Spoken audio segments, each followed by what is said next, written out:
What's going on, and welcome into your casual gaming news conversation for this week. I'm Nick, that's Connor, and this is your weekly gaming news podcast from Co-op64. Connor, how are we doing on this 4th of July weekend?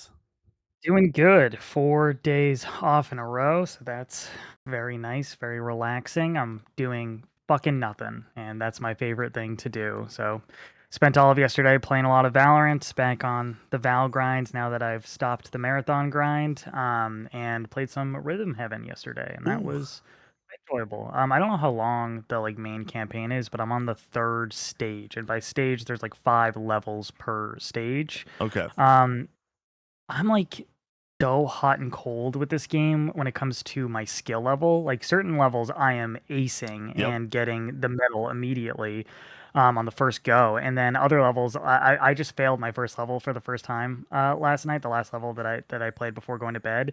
But outside of that, like there's certain levels where I'm just like I cannot get the timing down. It's really tough. But it's a fun time. Like, I'm not enamored with it by any means. This is my first Rhythm Heaven experience, and I was hoping this was gonna be, like, a franchise that I, like, really fell in love with. I can't see that happening at this point, but, I'm having a good time with it. So, yeah, video games are good. I wanna play more Witcher this weekend, sink back into that. I keep saying that. It's just momentum, man. I have no momentum in that game, and I Yep. need to recapture that momentum, and I Just gotta stop playing as much Valorant as I am. It's just so easy to click It's go so again. easy, dude. I mean, I'm having that difficulty right now. I'm playing something that I can't talk about that's embargoed, and I'm like, okay, I can play Valorant for 45 minutes or an hour, or I can just play, or I can play this other thing. And it's like, I'm just going to play the hour of Valorant, right?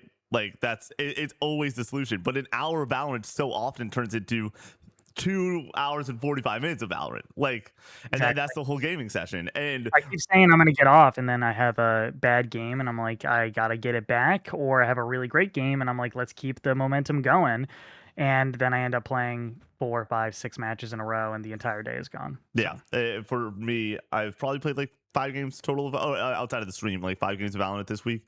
But I what I'm doing is because it's so hot in my apartment, I am going to my buddy Sam's place to play some games after I finish this up. I was just yeah, shooting text to him. I'm going to do that. I'm also going to bring my swim trunks, and when his apartment inevitably also gets a little bit too hot, I'm just going to hop into the pool that his apartment has access to, which yeah.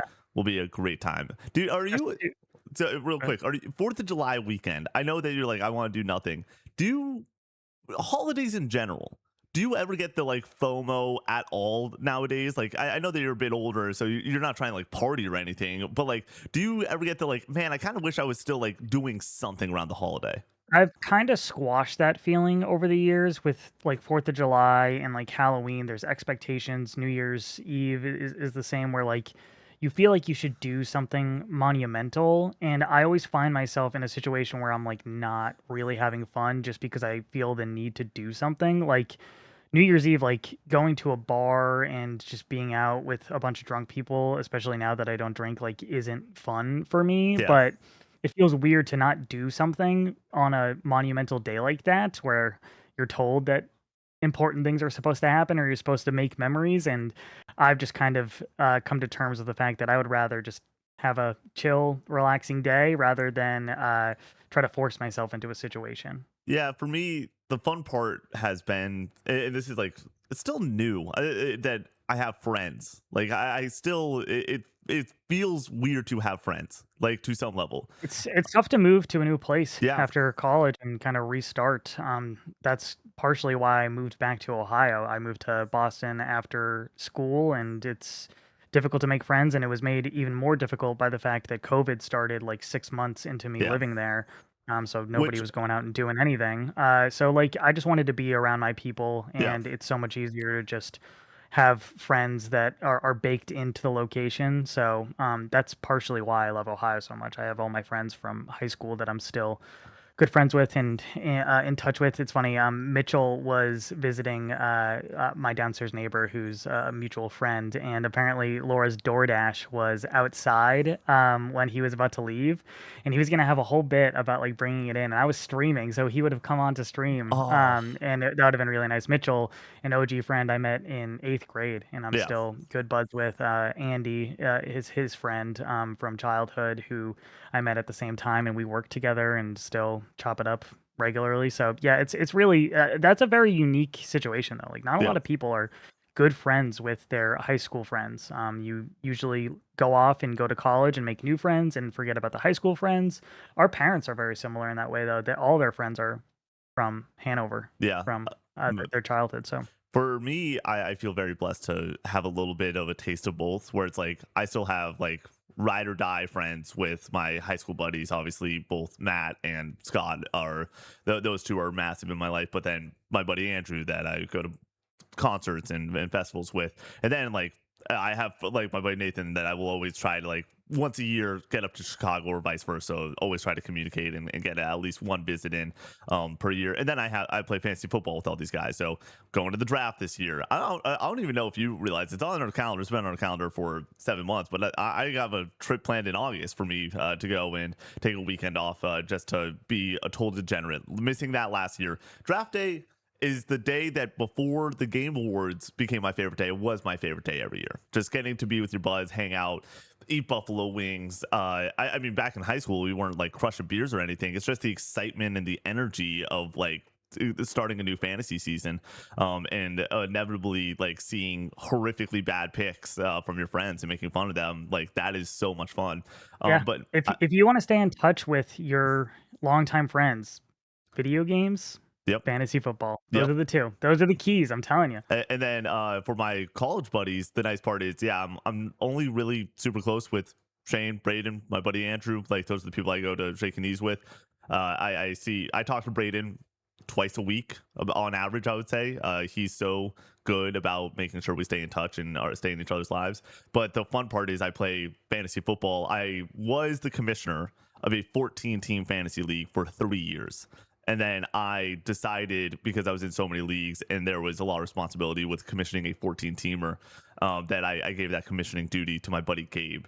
And the story goes, I didn't see Gabe all of my senior year, but Gabe and I were really close my freshman and sophomore year. He was one of my like really core friends. He was one of my first friends at college. And surely enough, on the night where we did round three of roasting Nick Evans, I go and you were part of this too, correct? Maybe no, I forget I it. think you asked me to write something, or I, somebody asked me to write yeah, something, and I didn't. so I didn't know this, but uh, my buddy Jake helped host this and everything. It was every single like night or like every 2 or 3 weeks I would host Nick Evans game night, and so the final Nick Evans game night was just a roast of myself and my buddy Jake hosted. And he reached out to certain people to go and write and do certain things. But we had like a core friend group at this point of like 15 people that we're always kicking it with. Of course, Brady wrote something in. My buddy Scott wrote something in. My buddy Sam wrote something in. And those videos were phenomenal. But out of the blue, like Stone Cold Steve Austin himself, glass shatters moments.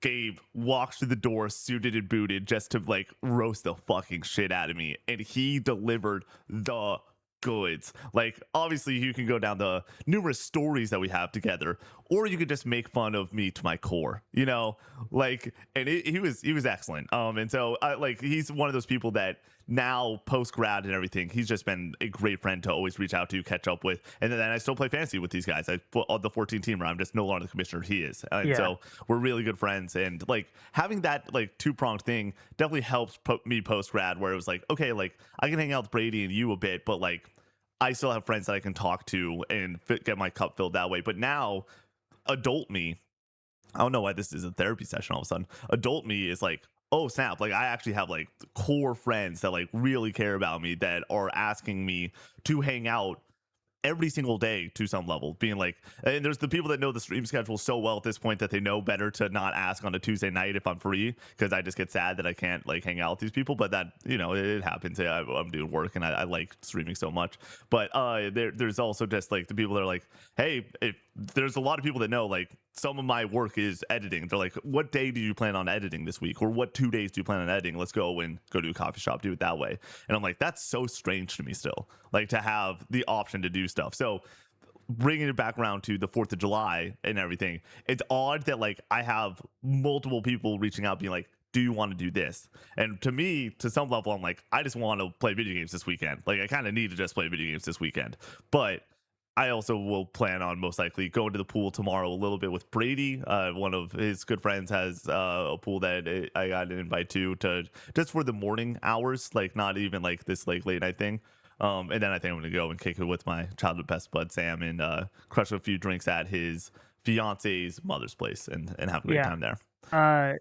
Real quick, I do want to give a quick shout out because I mentioned my high school friends, but I want to give a shout out to my college friends as well, Zach, Yeah, Miles, and Josh. Zach does a really great job of reaching out and checking in. I'm not always the best about that, and it does mean a lot that he tries to keep in touch and touch base every once in a while. And with Miles and Josh, they'll be at Torg. We try to make plans to meet up, and it's difficult with co-op and my day job and just they live up in Columbus and in Bowling Green where we went to college. So it's a bit of a trek, but shout out to them, man. Like it's tough to come by friends who are willing to continue the relationship and make the effort, and I don't want to take that for granted. So shout out to them. I know I know Josh listens. I don't know, I know Zach watches the TikToks, and I'm not exactly sure on Miles, but I appreciate those guys. yeah. Shout out. Those guys are a great time too, just in the Yeah, nicest way just possible. great guys. They're Yeah, they're great guys and they're great nerds. They know how to talk yeah, nerd ball all day long, and like that's one of the fun things that like I get to get pretty nerdy with. Like Shane is a really great nerd. Like we get to talk about a bunch of games and stuff like that, and that's why we used to do a lot of content back in the day with him. But like I don't have like a lot of friends outside of Matt that is doing what we're doing. Like the hey, like let's talk about Control Resonant, like stuff yeah. like that. Like or for some of your friends, it's like let's talk about this odd anime thing or like this Yeah, like they're different kinds of nerds, which I really has opened me up to new um new mediums. yeah Like WWE was a complete blank spot for me until I got to college, and Zach would just talk my ear off about that. And even though I didn't have the personal interest in it or connection to it, like I learned so much and found this newfound respect for WWE and the charm that it has. And I found myself getting like really into certain matches and getting excited about WrestleMania during college. And I thought that was really cool. And I would not have any touchstones without that. And then Yu-Gi-Oh! I was big into Yu-Gi-Oh! When I was a kid, but they were super into playing it in college, and I picked up a deck and learned that specific deck and did some tournaments with them, and that was a ton of fun. It's a thing that I would really like to get back into, but I just don't know if I have the time with the amount of games that I have to play.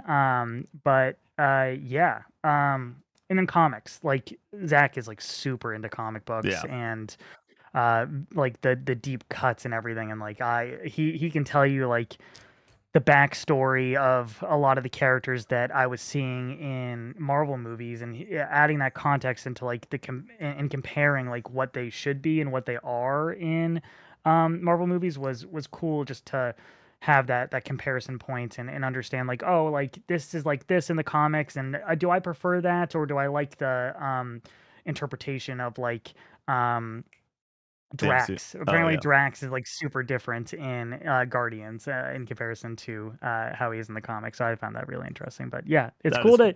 cool. I love friends who can talk to you about something that you don't have interest in and still just love them enough to find the joy in that conversation and really engage with it. Like that's so important. If you're a guy and you're in like it's hard to like break down that barrier for some people and like take interest in something that you personally aren't into, but like that is friendship, man. Like Dude, that is like core to relationship, and if I can impart that to the audience, I want to do that. yeah, shout out to my buddy Andrew. What a champion of doing that, because I talked to him throughout the year for fantasy and also for music festivals. Like we are always, I would say, basically in constant communication. Not like every single day, but like we have a good through line where we're on the phone and catching up at least once every few weeks. And that man will sit and listen to me.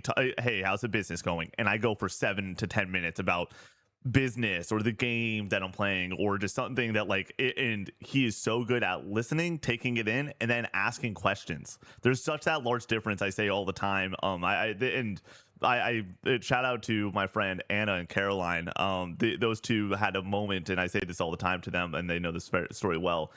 I for so long would talk about Cope 64 to people that I'm like, you might be a friend of mine, like one day or something, and they just wouldn't ask questions, or they'd be like, so like you play Madden or something, like like it just things that like would sort of like dumb it down or dilute it to being like, oh, like this, you're not really listening to what I'm saying, or you're not like, you don't It's care. almost condescending. Yeah, which once again, like I know you're trying, but like if you listened intently, like you can ask like questions or be curious in a way that doesn't sound like that. And It's my the friend, line between an acquaintance and a friend. exactly, Like that is the deciding factor and for me. so there was one night, this was like last year, I want to say like May-ish, where we're all having dinner together, me and like probably like 7 or 8 other people, and Caroline and Anna now has moved away to Tennessee, but Caroline's still around.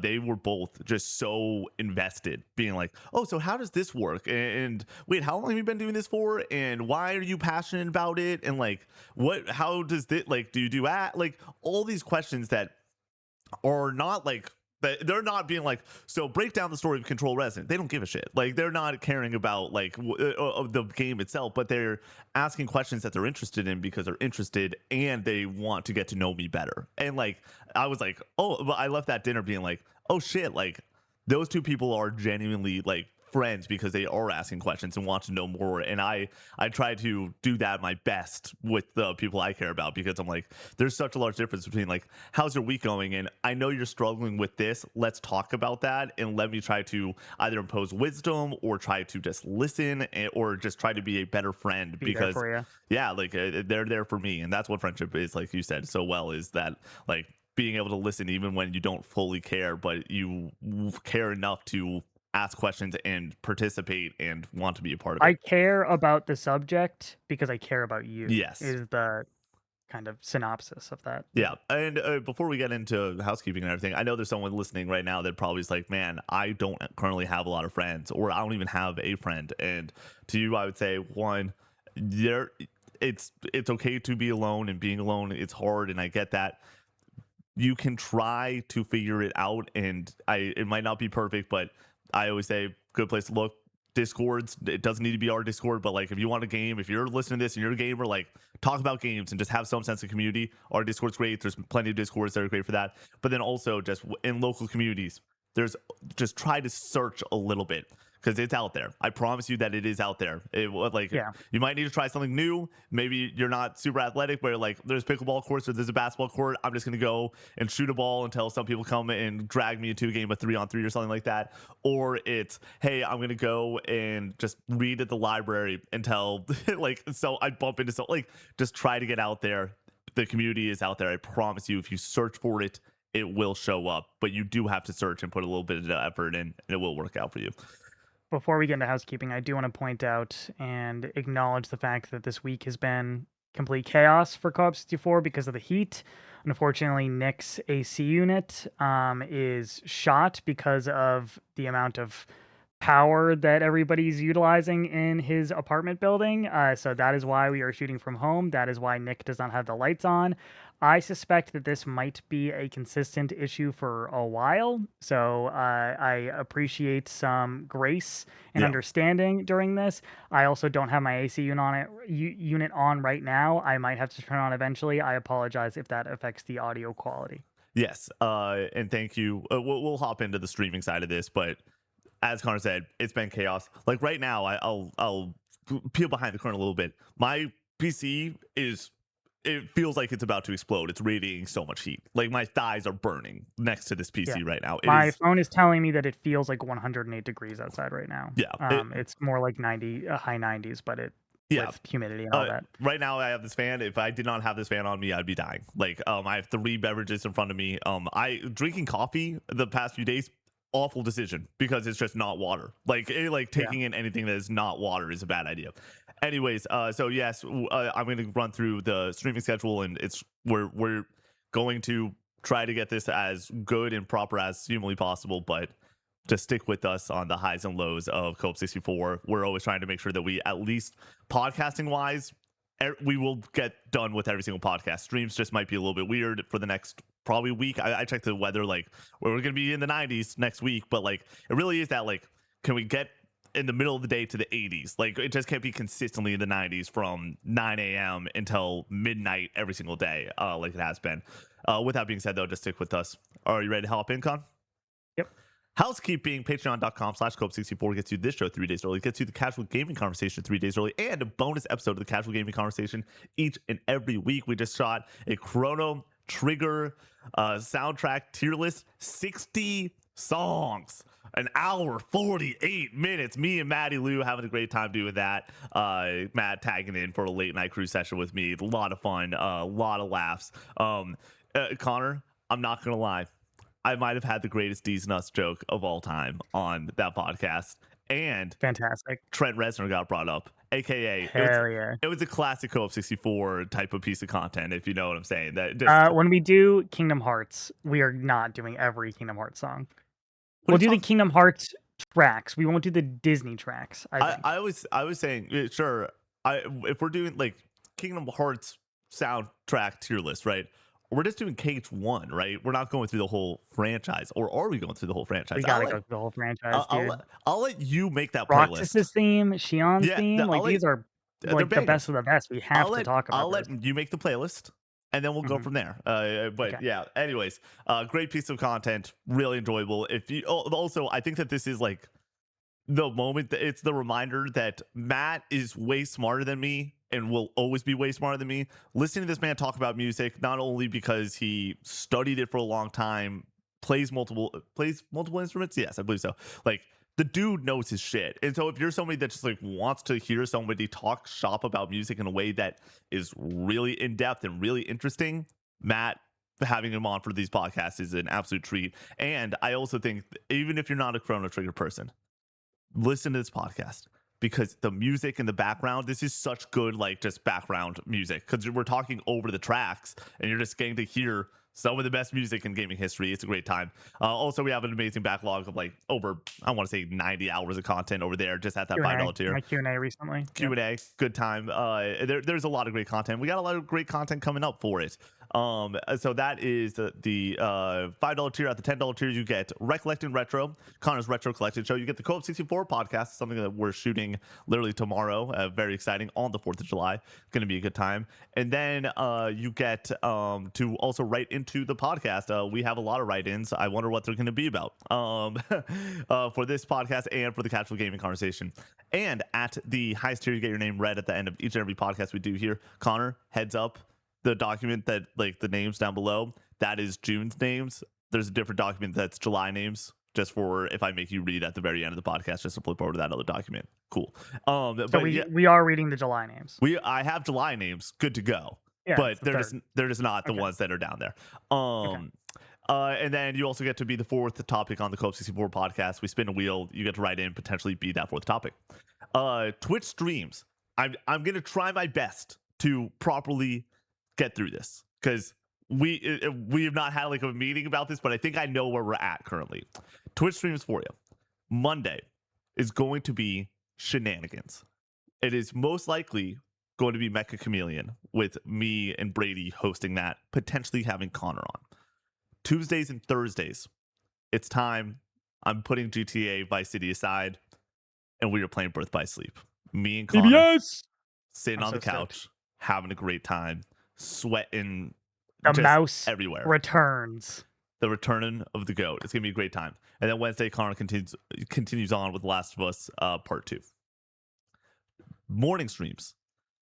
I am going to say that next week is going to be Wednesday, Thursday, Friday for Disco Elysium in the morning. I need some that Monday and Tuesday time to do some business shit. So it is going to be Wednesday, Thursday, Friday. And that's going to be 9 to noon. The week after that, I assume we will have more disco to play.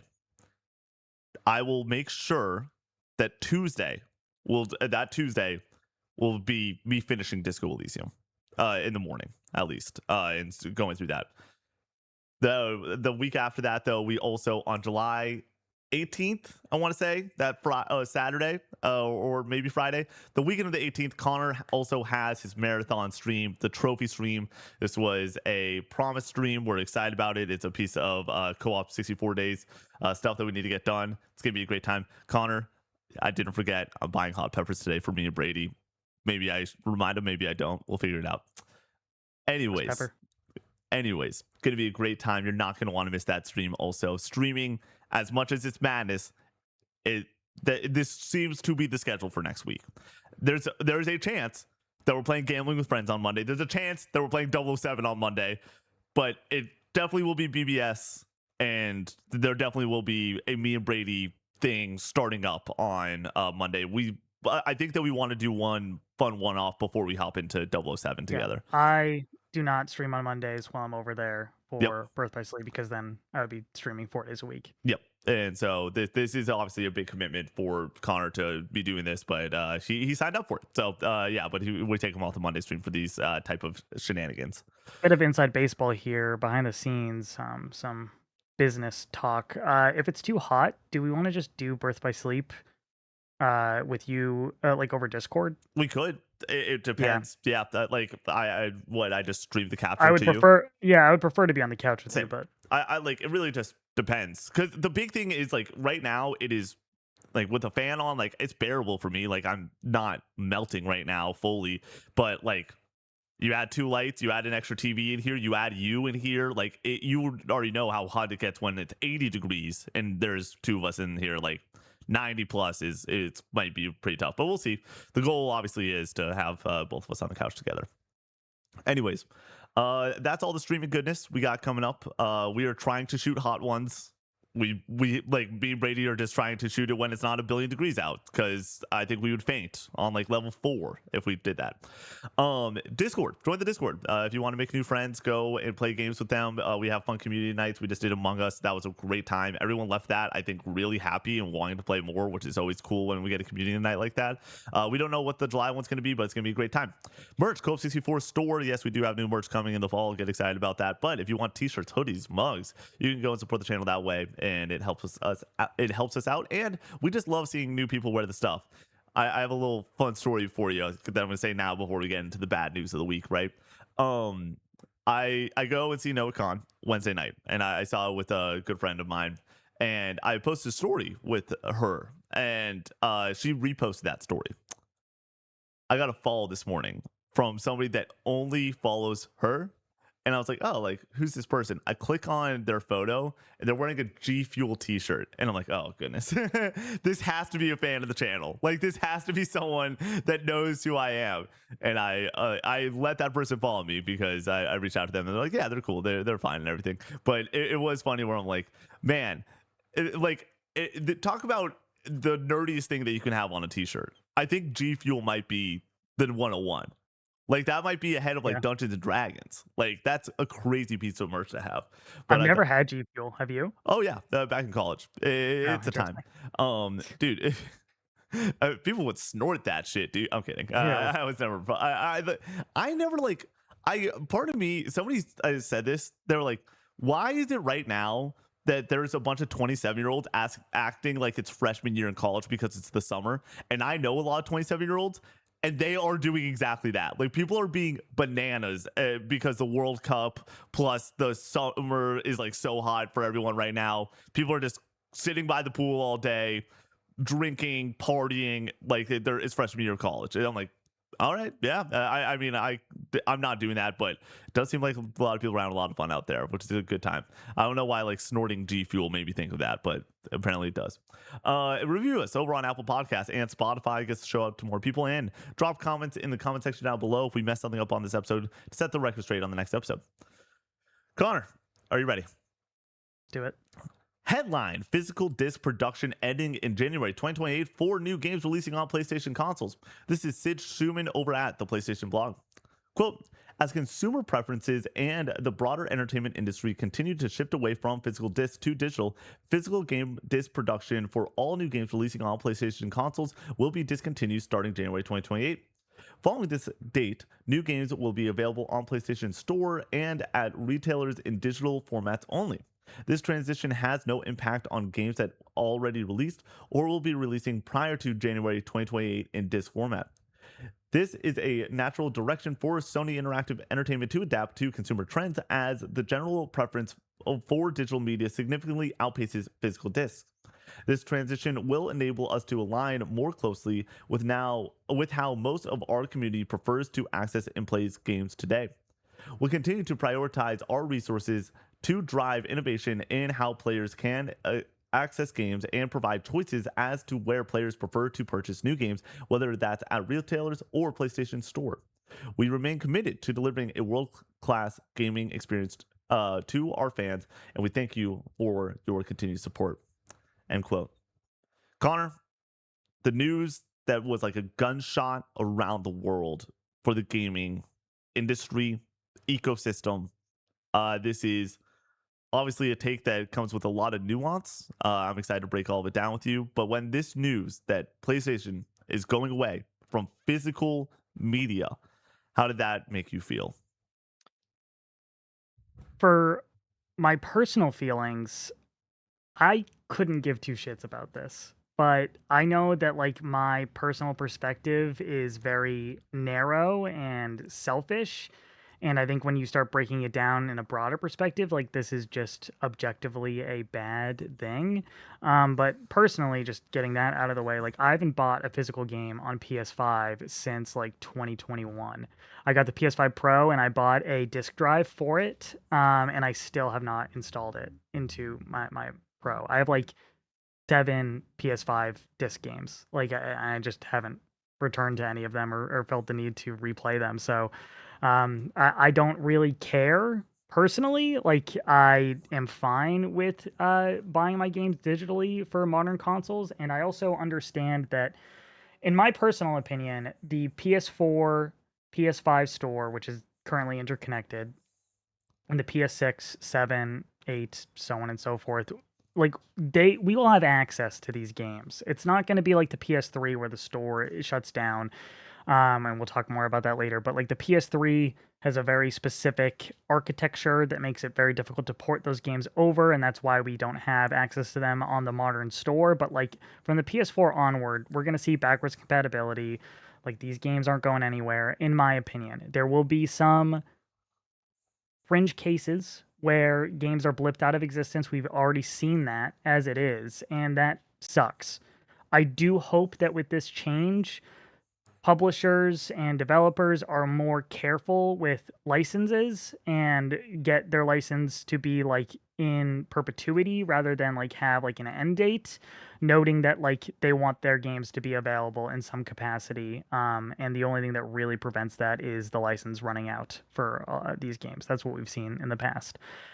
So getting past my personal perspective, this sucks. Like, I don't want to see this happen. Clearly, I am a big proponent of physical media. I have a huge retro collection, and I love being able to pull a game off the shelf, look at the artwork, look at the manual, have that nostalgia flow through me, put the disc in, and have it just work. But we haven't had that in gaming for a very long time now. Usually, there's a massive update attached to it, there's a day one patch, or it's simply basically just a download code where you put the disk in and it's pinging the server and it downloads the entire game. So like you would need an internet access, an internet connection anyways to be able to play the games. But it's just they're taking away options, and that's never a good thing. And I appreciate that there are still people fighting the good fight who buy only physical, but that number is continuing to dwindle and dwindle as time goes on. And I understand PlayStation looking at the numbers and being like, okay, we're finally comfortable with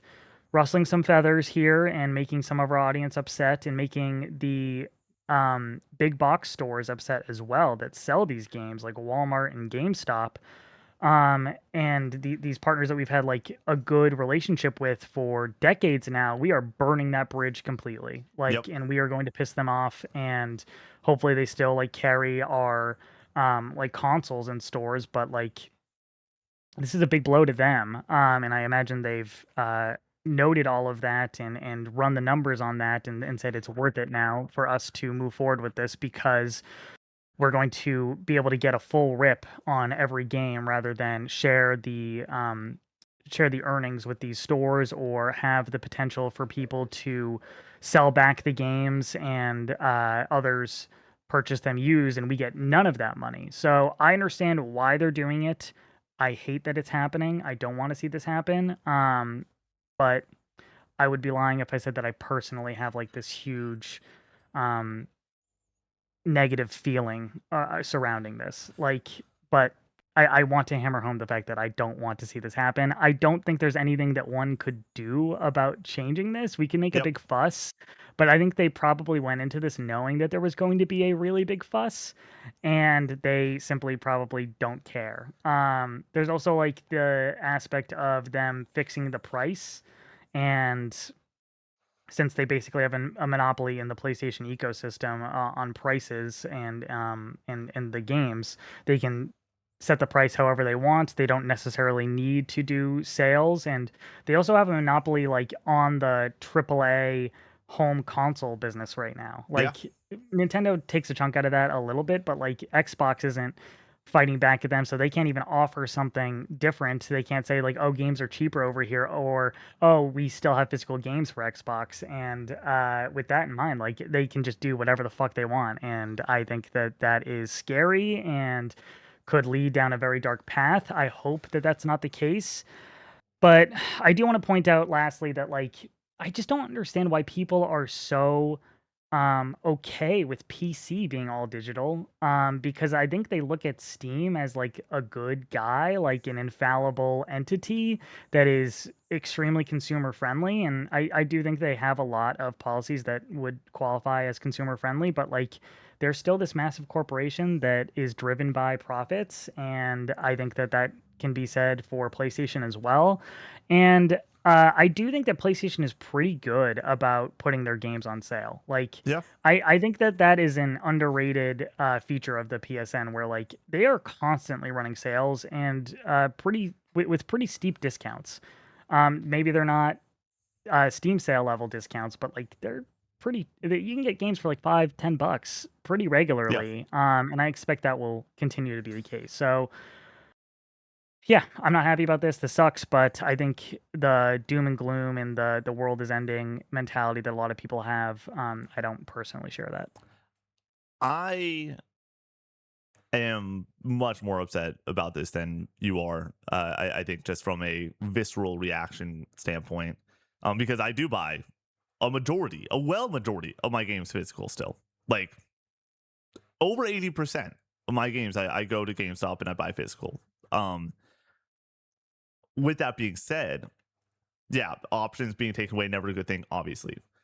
My thing is the emotional aspect of it more than almost anything else. Like I'll go down the logic route in a bit, but for me, the thing that I legitimately cannot get over, like fundamentally cannot get over, is Christmas morning unwrapping a physical game, getting a video game from a loved one, and being able to like have that moment, being that moment that is so tangible for millions of people. Like some of their favorite moments in their entire childhood that you hear all the time from gamers is, yeah, and then I got a video game for Christmas.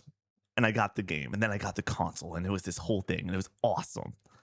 And it's like, that's gone. Like, that will not exist for my kids unless I'm giving them retro games. Like that won't exist. There will never be a moment where Final Fantasy remake comes out and I get to go and be like, here you go, and they rip off the wrapping paper and their eyes light up. That's gone. And that sucks. Like that is the thing that like really gets me upset. Because also like I I I think that video games are so communal, and that's one aspect of it where you go and get to like have a gift where you're not getting anything back, but also sharing a video game. I literally just like a while ago shared my copy of Expedition 33 to my buddy Brock, shared Mario Odyssey to my buddy Jacob. Like, I won't get to do that in the future. Like, that's gone. Like they if I go and tell my buddy Brock, hey, Expedition 33 won Game of the Year. It is a all-timer.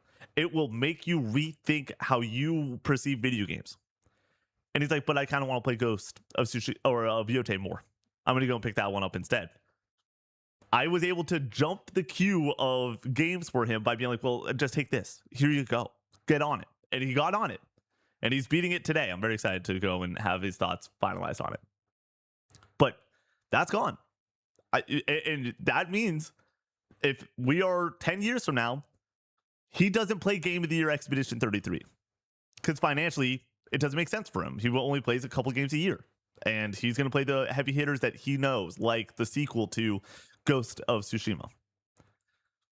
It sucks. Like that, like stuff like that. And it's not even just like these aren't like small things that are like happening every now and then. This is happening often. People are sharing games often. The people that aren't too concerned about it are like, is this going to affect me deeply?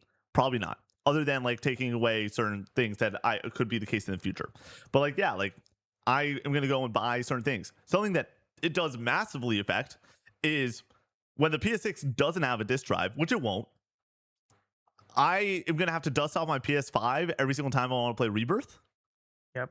I'm going to have to dust off my Xbox, PS5.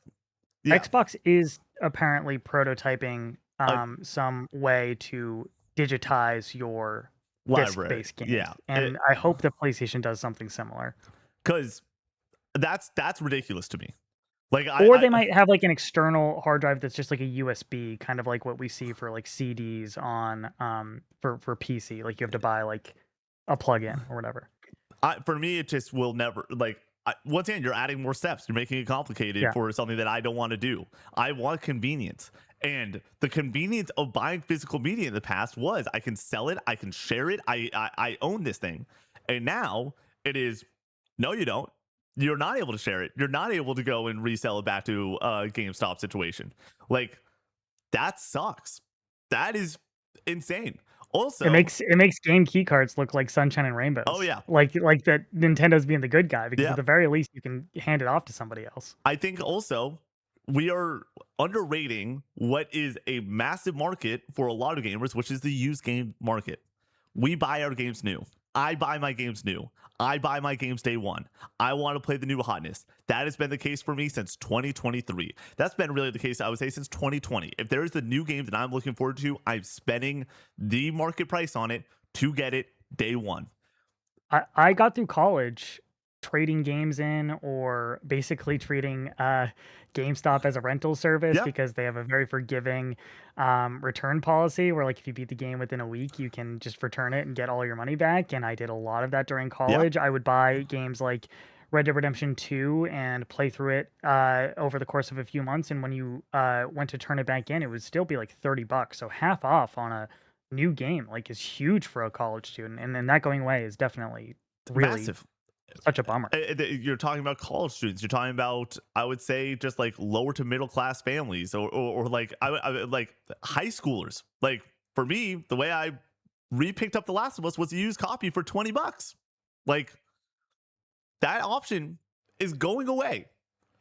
Games, because of this, and I understand that they're not going to market price raise, but their options are basically going to make sure that the price of gaming is increasing because you're taking away a lot of the lower options. And so it is like, guess what?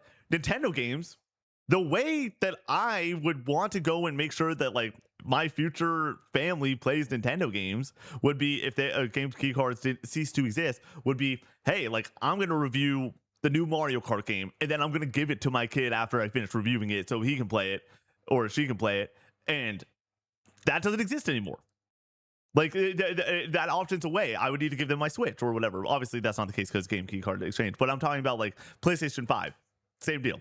If the next Astrobot game and I want to give it to my future child or I want to give it to a friend or whatever, that's gone away in a way that now basically ensures that I buy 2 copies, ensures that gaming gets more expensive. And I, I so of course this is a negative. I don't want to see the death of physical media. I do think that this is for gaming the largest step that's going to happen. It does not make sense for Ubisoft or EA to do physical media. It doesn't make sense for these third-party publishers to do so because guess what? You're going to have a disc that the PS6 doesn't have a disc drive. I also Yeah. I'm not a gambling man too often. I would bet nearly anything that the PS6 doesn't have a disc drive and there's no option to buy one because why would you? And I think over the course of 2027, we're going to see very few games be printed to disc Yeah, because once again, why would because you? everyone's just going to be like, yeah, we know where we're heading. Might Yeah. as well just go all digital. But the last physical game I will ever purchase from that is not Nintendo is Final Fantasy VII Revelation. That's it. That's the last time. I want that. I want it for the back wall. I want that case. Other than that, what are we doing? Like I want the convenience of being able to take my game to the future and not have to dust off a console when we're streaming. Like it's just it sucks. And Yeah. now I want to get into some of the logic because I do think that it needs to make sense. We're talking about nearly based off of Circana data, Matt Piscatella, about 80%, nearly 80%. So it's closer to like 77. Let's just toss out there. It is worth noting that that data is very skewed because there's some games that are only available digital, and there's certain games that like multiplayer focused games like Call of Duty like Yeah. are very heavily purchased digitally. But there's plenty of games like somebody posted in the Discord like Hogwarts Legacy is like 50-50. A lot of single player stuff is kind of in that ballpark. Some Yep. games sell more, like Star Wars, Lego Star Wars, the most recent one that sold more physically than digital. Yeah, because So it's like, it's family and you want to give it to your right. family. Like that is such a easy case. Anyways, with that being said, yeah, they can go and point to these numbers and say, hey, we want to go and move on from this and we get to go and make a lot more money.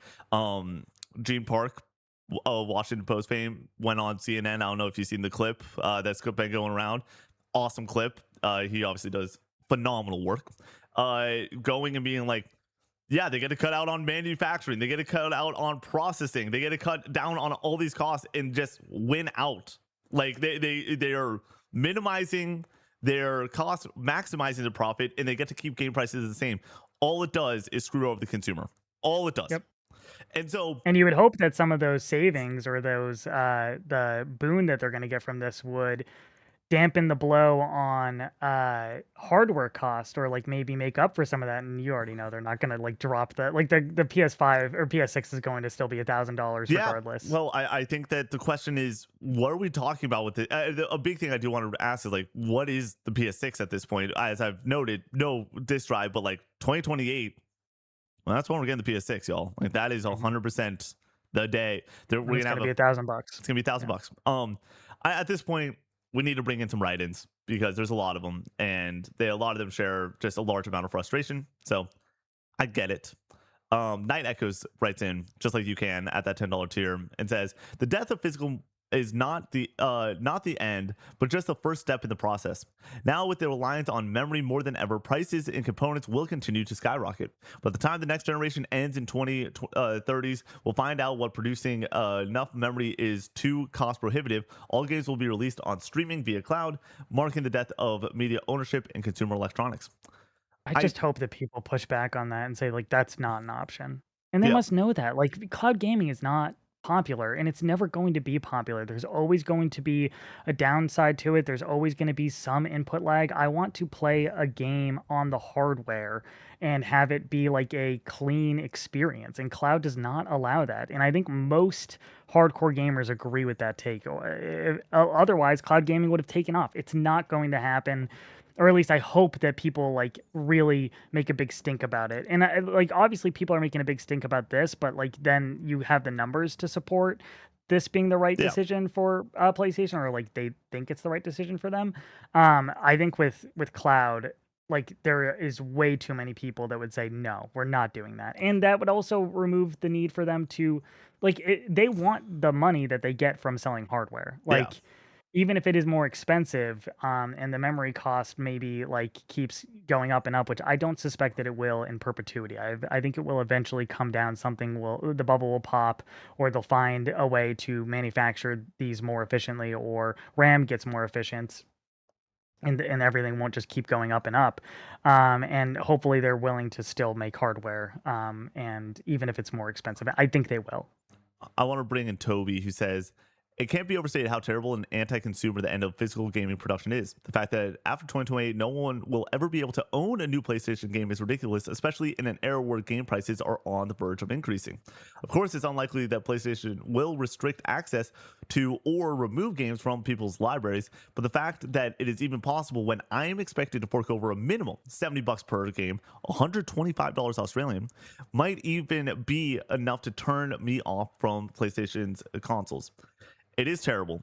I want to talk about the fact that Xbox will also be doing this because a large sum of the discs that are printed come from PlayStation like printers. Like Xbox is not going to RKO out of nowhere and still have physical media when PlayStation doesn't. I don't think that that's happening. Um, so it really just goes and evens out, being like, well, do you have your library already on PlayStation? Because now more than ever, wherever your library is, you're kind of locked in, and it's extremely frustrating.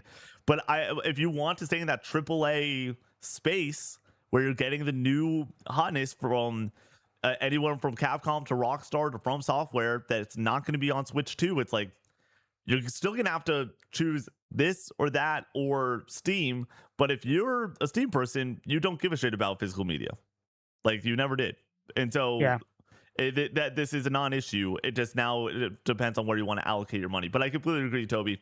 It's terrible. It's It's Yeah, ridiculous. it's And objectively incredibly anti-consumer, and I want to go big picture here, and at the risk of being a little bit too political, but it's just the enshittification of everything. No decision is made with the consumer's interest in mind. It's all about squeezing every last possible dollar and that is often at the expense of the individual. Like nothing is better now.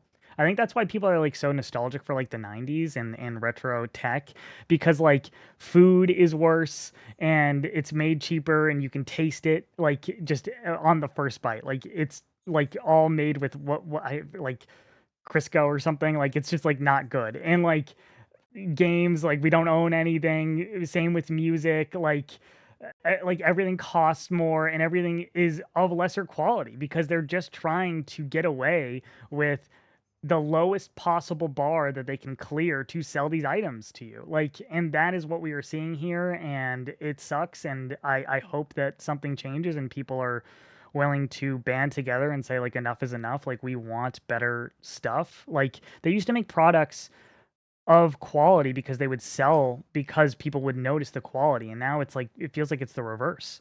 They're yeah, like, we can get away with it, so let's do it. Like, and like, that's, I feel like so anti-human, you well, know? yeah, Like, it's anti-entrepreneur to some level. Like yeah, the entrepreneurial spirit is like, I want to make something that is going to have a use case and be awesome, and people are going to buy it because it's good. And this is people are going to buy it because we can get away with it. yeah. They're already priced in. We want to make the lowest quality thing that will still sell. And Yeah. I think that's such a fucking dire mentality. And it feels like everything is that now. Um, yeah, I do want to mention, you bring up the $70, like, and it turning off Toby in the right end. I'm somebody that has lost a PlayStation account and has lost digital games. I would stop playing video games if I lost my PSN. There needs to be a action plan for PlayStation. Like, so call me up. I will consult on this because this is so fucking important to me. There needs to be an action plan for when there's credit card fraud or somebody gains access and you need to call your card and be like, hey, this is a illegitimate purchase. I need to change passwords. I need to do all this stuff. And you lose your PlayStation account. There needs to be a way for you to easily prove access your account. And it needs to be able to be solved not in 3 weeks, not in 2 months. It needs to be able to be solved in 24 hours.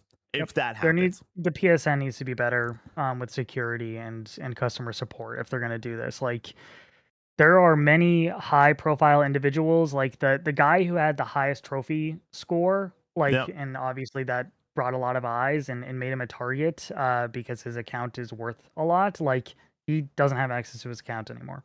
Yep. He's probably spent tens of thousands of hours grinding for those trophies and like gone in a Yep. minute. Like that is so fucked up, and there needs to be a better solution. He's never gonna get it back apparently. Like just Yeah. crazy. Like he has all the proof that he needs. It's his account. Like do something about this. Yeah. Like what are we doing, There PlayStation? there needs to be actionable steps that can be had for the consumer. If you're going to go and do something that is this anti-consumer, you just need to be able to I genuinely like I will care so much less about if you were able to make sure that I'm able to transfer all my media over from these previous systems that I own to these future systems, like my copy of Rebirth and like my copy of Mortal Kombat 1. Like, just I literally just looked over and I was like, yeah, that's one. Like, and I'm able to play it in the future, and you're able to give me a little bit more perpetuity with those types of things, and you're able to go and make the future a little bit more like they need to come out and be like, we're doing this, that, and the next thing. The good part is they have a year and a half to figure it out, right? Like they got some time to go and bolster up some of these systems, but like we are on a crash course or a collision course, sorry, to shit show central if they don't bolster up a lot of these things. And guess what? Bolstering up a lot of these things means hiring more people and solidifying some of your data centers to make sure that things aren't able to be hacked as easily. Master Diz, the day that this came out, was in the chat the morning I was playing Disco Elysium. Put on two-factor identification on all your PlayStation shit and any of your other console shit. Make sure that shit's on. Whatever it takes for you not to get hacked. Like, it is because you can lose out on thousands and thousands of dollars because you don't have it physical, and that's the future we're in now, and it's awful. Like that's the type of shit that I'm like really irks me with this. Like, it's the lack of control of these purchases that I'm making and consumers are making. Like for the places that they play. Like I as somebody that played a lot of games on Game Pass, and I don't own Hi-Fi Rush. I don't own Lies of P. Some of these games are taken off of Game Pass. Like, I'm okay with the understanding of like I signed up for that though. My 20 years of consumption on PlayStation consoles, I did not sign up for the potential of losing out on some of these things. I didn't. And that's what people are now realizing what they're getting into. Let's bring in Chad Chaddington the third, one of my all-time favorite Patreon names. Who writes in and says, PlayStation going to digital only is not the right move. A lot of families rely on the market for used games to buy. Physical editions also go on sale more often or go down in price after months to a year at realtors. Since it won't be until 2028, hopefully the community will be able to pressure them into changing this decision or making it work in a completely different way. I wouldn't be surprised if PS6 did worse than PS5 and we see PC sales take over. Overall, this sucks, but I hope that a bubble can pop and they change their mind. First and foremost, Chad, I like the optimism. I don't think they're changing their mind. Not gonna happen. Secondly, I'll say it again. If you care about physical media, why would you go to PC? Like that makes no sense to me. Yeah, I don't understand that. I see that narrative thrown around a lot. Like, what are we talking about? But Like, oh, spend even more money on the hardware and you still don't own the games. Like, yeah. what do you? Why is Uh, that the solution? it's because I generally do think to a large level, it is the people that went on the internet when this first happened and started the console war discussion, which I don't think that this is a console war discussion. Like, I think the only good guy left, even though they're the like we already mentioned, it is Nintendo because you're able to share your game to some And level. they will eventually move off of Yeah, that. of You course. have to imagine. Yeah, Yeah. but as of right now, they still have a glimmer of light, right? Whereas for me, this isn't a console war discussion. This is just a overarching video game discussion. Yeah. But if you want to make it a console war discussion, say fuck PlayStation, I'm going to PC. I'm taking my dollar over here.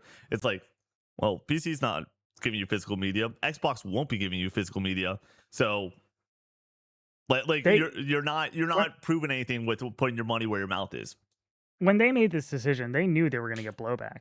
Yeah, They just don't care. Like, they think that I think a lot of people think that they're gonna lose a lot of people because of this, like, PlayStation's gonna, like, take a hit.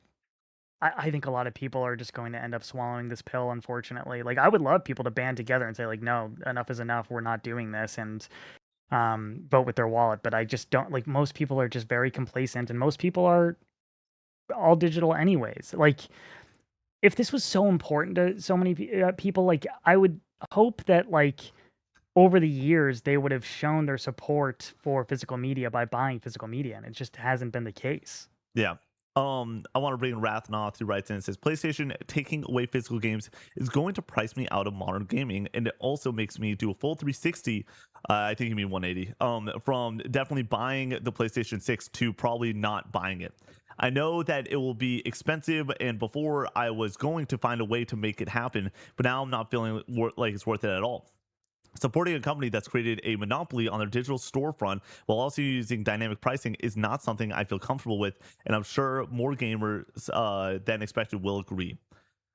Do you think that you just mentioned more people will swallow the pill than not, and so there's not going to be this blowback sense? Like, I'm very curious to see what even banding together looks like because the bad press has already happened. But do you know what's about to happen on Monday? It's going to be a bloodbath for Xbox. And the Oh, right. bad news will move on. There will be a new shit show to talk about on CGNC, like there is most weeks. And so Everything is so bad right now. Like, yeah, everything is the worst. And I try to stay optimistic and positive the and just focus on the games because I think oftentimes the games are pretty good right Connor, now. But like, man, the reason it's story hard. number 2 is what it is not because it's the second most important news story this week. It's because I can't do it. I Yeah. can't go back to back with shit show stories on the show every single week. Like, that's what it feels like we've been doing for, I don't know, 3 months. And so it's tough. Correction, I would say a month. Post the second that they said Ninja Theory is potentially shutting down after showing Hellblade, I'm like, wrap it up. Like, this is Yeah. a disaster situation.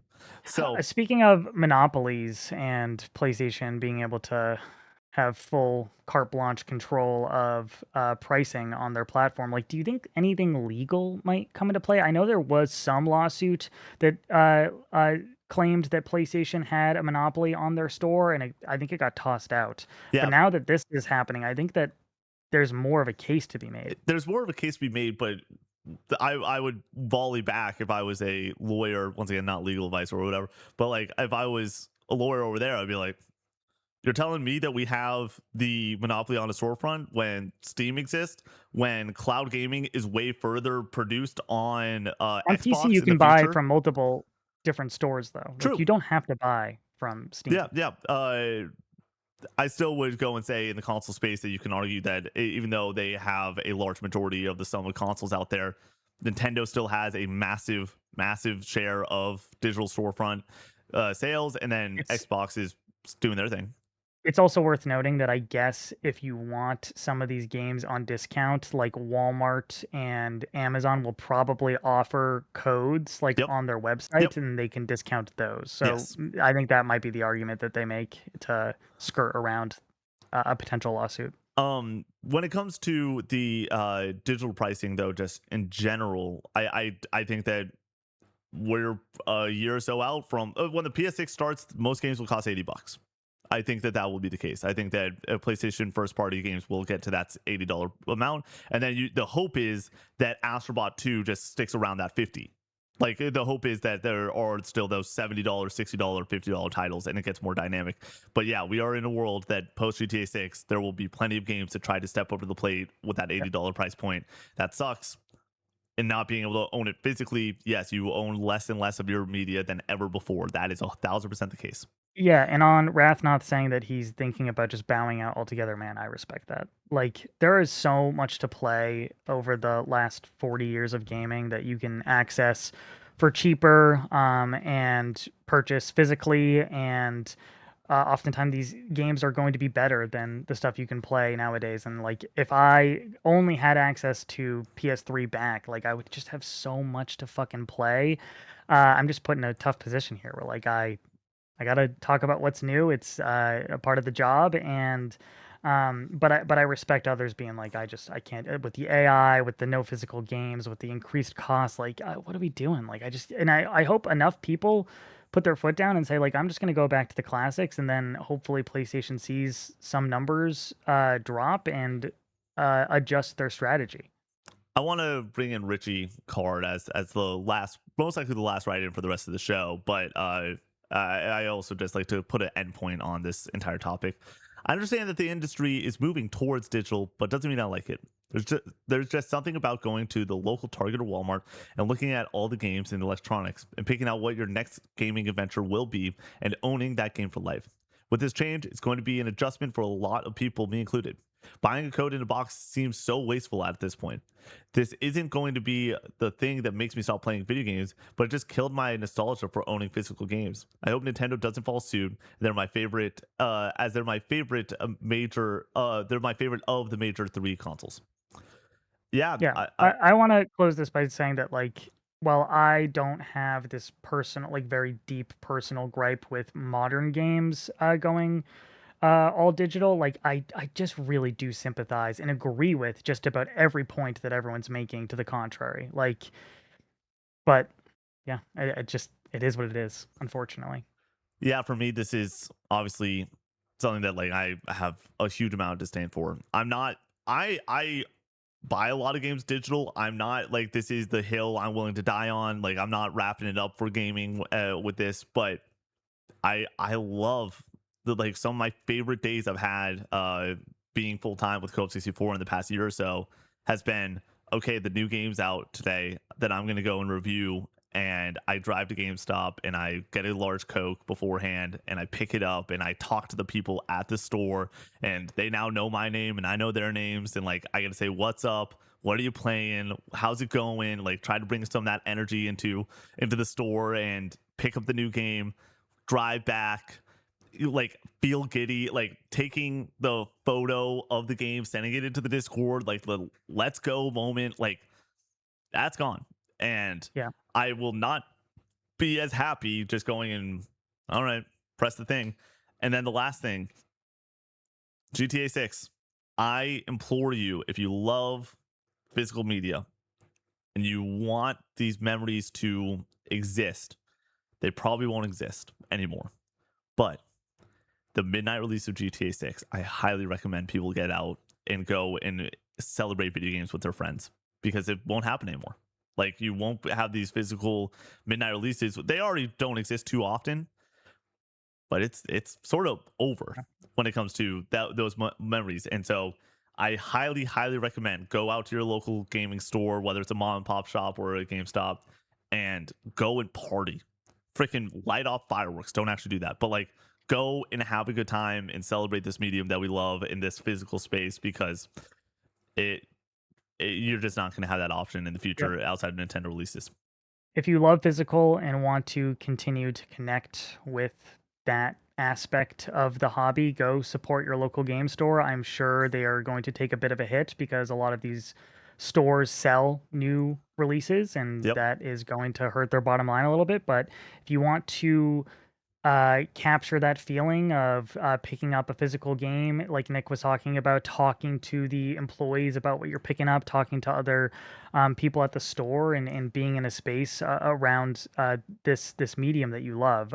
Go seek out your local game store and support them. It's something that I found so much joy in over the last 3 years as I've gotten into retro collecting. Like the talking to the store clerk and like becoming familiar with them, like they know who, a lot of these stores know who I am Yeah. now, and recognize me, and will chop it up with me. Like that's such a joy, man. And it makes this like very singular, um uh something that you experience in solitude oftentimes feel so much grander, and gives you that like face to face connection. And I've always really loved that, and I implore people to go um explore that M- part of gaming. Yeah, me and my buddy Nate, Call of Duty Ghost, midnight release, staying up Yeah. all night the night My before, my playing. last midnight release was Smash Ultimate. I mean, my last one was Pokemon Legends Z through A game that Connor. Did you ever put it in your console? Ever? No, I think Yep. it's still in the wrap. Yeah, I knew it. I told you, but you're like, pick me up a Yeah. copy. So I bought 2 copies for Yeah. us, and but it was awesome. Like hanging out with a line of 25 people, like getting excited and having that energy, and people with the DS just getting excited to buy the new Pokemon, like, and have that nostalgia hit. It was awesome. Here's a really fun story about that Smash Ultimate midnight release. It was the night of the Game Awards, and Okay. I watched through, and I was late to the party, so I was like in the back of the line because of this, but I wanted to watch all of it, and that's when they announced Joker Mm, before the release. So yeah, pull up to GameStop like Paul Revere, yeah. being like, "They just announced Joker, guys!" And everyone's like, "Ah!" Like everyone was losing their fucking minds. And it was awesome, man. It was such a legendary night, and I really do lament the death of that. You want to get some good news in our life, Connor? An Yes, hour and please. 10 minutes into this podcast. Jeez. I'm so sick of story number ones being 40 minutes long of bad Yeah. news. Fuck. Well, I imagine people like it, or Yeah. like the discussion at the very least, and Yeah. the beefy runtime. So Absolutely. Headline: Onimusha Way of the Sword release date moved forward. This is Ryan McCaffrey over at IGN. Quote: Capcom has announced that Onimusha Way of the Sword, the upcoming action adventure sequel for PC, PS5, Xbox Series X and S, and Nintendo Switch 2, will now be released earlier than previously guided. It will be available on September 4th rather than September 25th. Excuse me. Onimusha Way of the Sword is the first series entry in 20 years. Onimusha Dawn of Dreams released in for PS2 in 2006. End quote. Connor, 20 years. They said we got to shrink that by 3 weeks. The wait time in between these titles by 3 weeks. I am so happy. I haven't talked to you about this yet. How are you feeling with this release date getting moved up? thank God. There's so much in September that I want to play, and Onimusha was further down the list than I would have liked, and I worried that I would end up prioritizing other games that came out at the end of the month. Like, I think I would rather play like Silent Hill Townfall than Onimusha, probably, Interesting. just because it's probably shorter, and I'm honestly just more interested in that game. I've played quite a bit of Onimusha Way of the Sword over the last few years at preview events, and I think it's going to be really great. I just don't think it's going to be like an all-timer or even like a 9 out of 10. I think it's going to be a solid 8 out of 10. So I think it needs a little bit of space from other games to make it something that people prioritize. And I hope that this is the return of Onimusha and we get a sequel to this. And I think that it needs that space to sell well. And hopefully they're off to the races with another Capcom IP that they can continue to put games out for on a consistent basis, and that is what I'm hoping for Onimusha. And yeah, I'm stoked about this. Hopefully, we get review copies and we're able to play this a little bit early and get that review out for everybody, and let you know how the game is. And even if we did get review copies with that original September 24th date, I still think it would be something that would be really difficult to get Yeah. done in time. This is massive for the program. This is just massive for us being able to play this game. Just cut into brass tacks. It's like Control Resonance, my most anticipated game for the rest of this year, and it comes out the day before this. So I always just live in the world, and Connor knows this, and the behind the scenes is we expect to never get a review copy. Like that is just how we do business. It is always if it happens, great, but till we know we're getting a review copy, we go under the assumption that we are not. And so for me, the assumption is cool. We get back from shaky knees, both of us traveling, and I'm gonna have time to play one game. It's gonna be Control, and that the Control seems beefy too. So it's not like, okay, like I can get Control done in 2 days and then hop into Onimusha. It's like, no, like that's more than a weekend. That's more than 4 or 5 days. Like it's gonna take me some time to get through Control Resonant. That means Onimusha, kick to the side. There was, without release date, sadly, very sadly, a 95% chance I was not playing Onimusha. And then you like people were in my Twitch chat the couple days ago being like, oh, so how are you guys going to handle the reviews? Somebody said Brady's going to play Onimusha. I was like, absolutely not. Like, Yeah. when it comes to reviews for Co-op 64, as always, what we like to say is like, we're never going to review something we don't have interest in. But also, I'm never going to tell Connor or Brady, you need to review this. Like this, you're on assignment for this thing. It's always, do you have interest in this? Do you want to do this? Like, no pressure. If not, like that we never are trying to make sure that we are crunching to get out. We're not IGN. Like we're not going to post reviews for 70 games a year. We're posting reviews for hopefully about 40, which is a very proud number for a team. Crazy. For a team our size. Maybe 30. A team of 3 with one person who like only occasionally picks up a new release. Exactly. Yeah. And so like we're trying our best always is sort of the beat that I'm trying to drum up right now is like we so when you go and it's Wolverine and it's Fire Emblem and it's Control Resident and it's Silent Hill Townfall, it's like, yeah, like I'm sorry, Onimusha, you're like the 4th most exciting game for me around that time. And then you factor in the fact that Brady and I head into our busy season now earlier than ever. Like it seems like it used to be November 1st, like the start of November. Now it's like October 10th last year, I think. And we have to work way, way more hours. And it becomes really difficult to find the time to get through a beefy game. And I expect Onimusha to be kind of beefy. Like I think that this is probably a 20, 25-hour game. And I would rather prioritize something like Silent Hill Townfall that I can get through in hopefully 10 hours and just kind of up my overall gaming numbers for the year. Yeah, I mean, just a review is a review sort of deal at that point. It's like, okay, like what review is going to take less time for you to get through is something to go and discuss for sure. Especially, I also want to bring this in.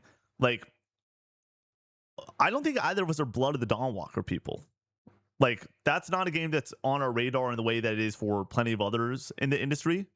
Even if I loved The Witcher, I don't really like vampires that much. Yeah. Like I just don't have interest in like the overall premise. I can Blood of the Dawnwalker. For me, it's a game that like I if it reviews exceedingly well, like this game could win Game of the Year this year if GTA 6 is not eligible. 100%. I firmly believe that is a possible thing that exists.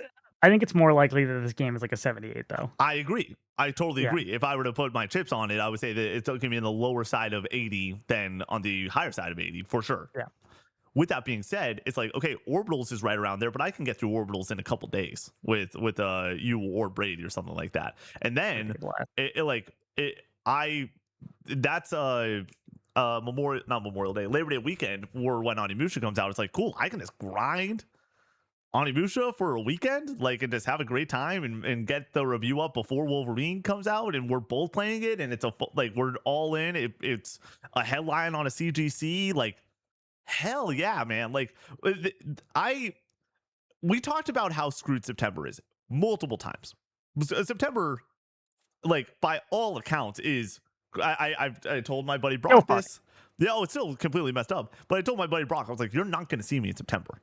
Like, that's just not going to happen. What are your definite plays during September? So here's the interesting part of getting to do this full time and have a little bit more hours than you on the calendar.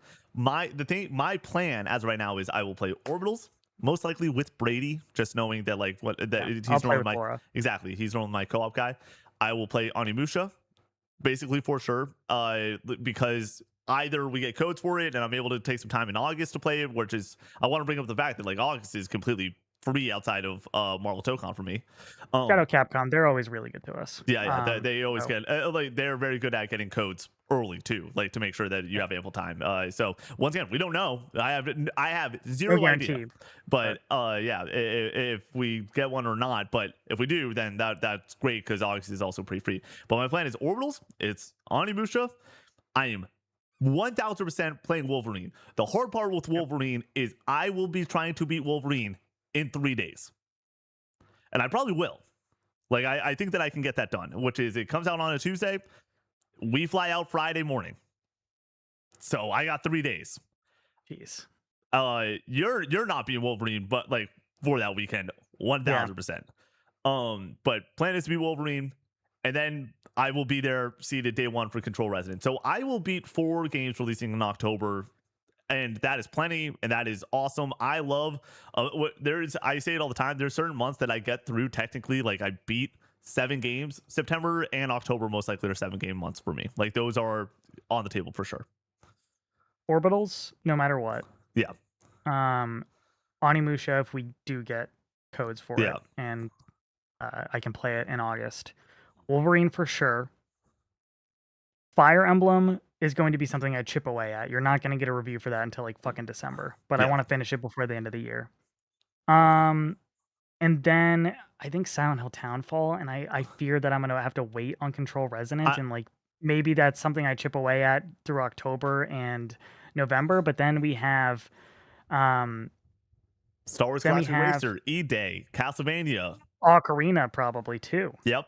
And in October, Phantom Blade is something you're definitely Yep. playing. Like the Phantom what Blade is I'm for sure playing, and then it'll be GTA you 6, want to know what and that'll probably be my year. you want to know what's it's on it is on my friend group's calendar. Like we have a shared calendar that we use.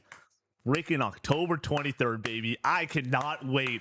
Wii Sports Resort Switch. Come on. It's going to be awesome. You're such a sicko. Dude, I'm going to like I'm making red versus blue t-shirt like we're gonna get we're throwing down, dude. I can't wait. But yeah, no, it's an insane couple months of gaming, and it's not gonna really fully let up. Like Ocarina is such a just thing hanging over this entire year, being like, when are we getting that? Like, and then you bring in the fact that Dustbloods also might be somewhere in this. Like, that is terrifying if that is this year.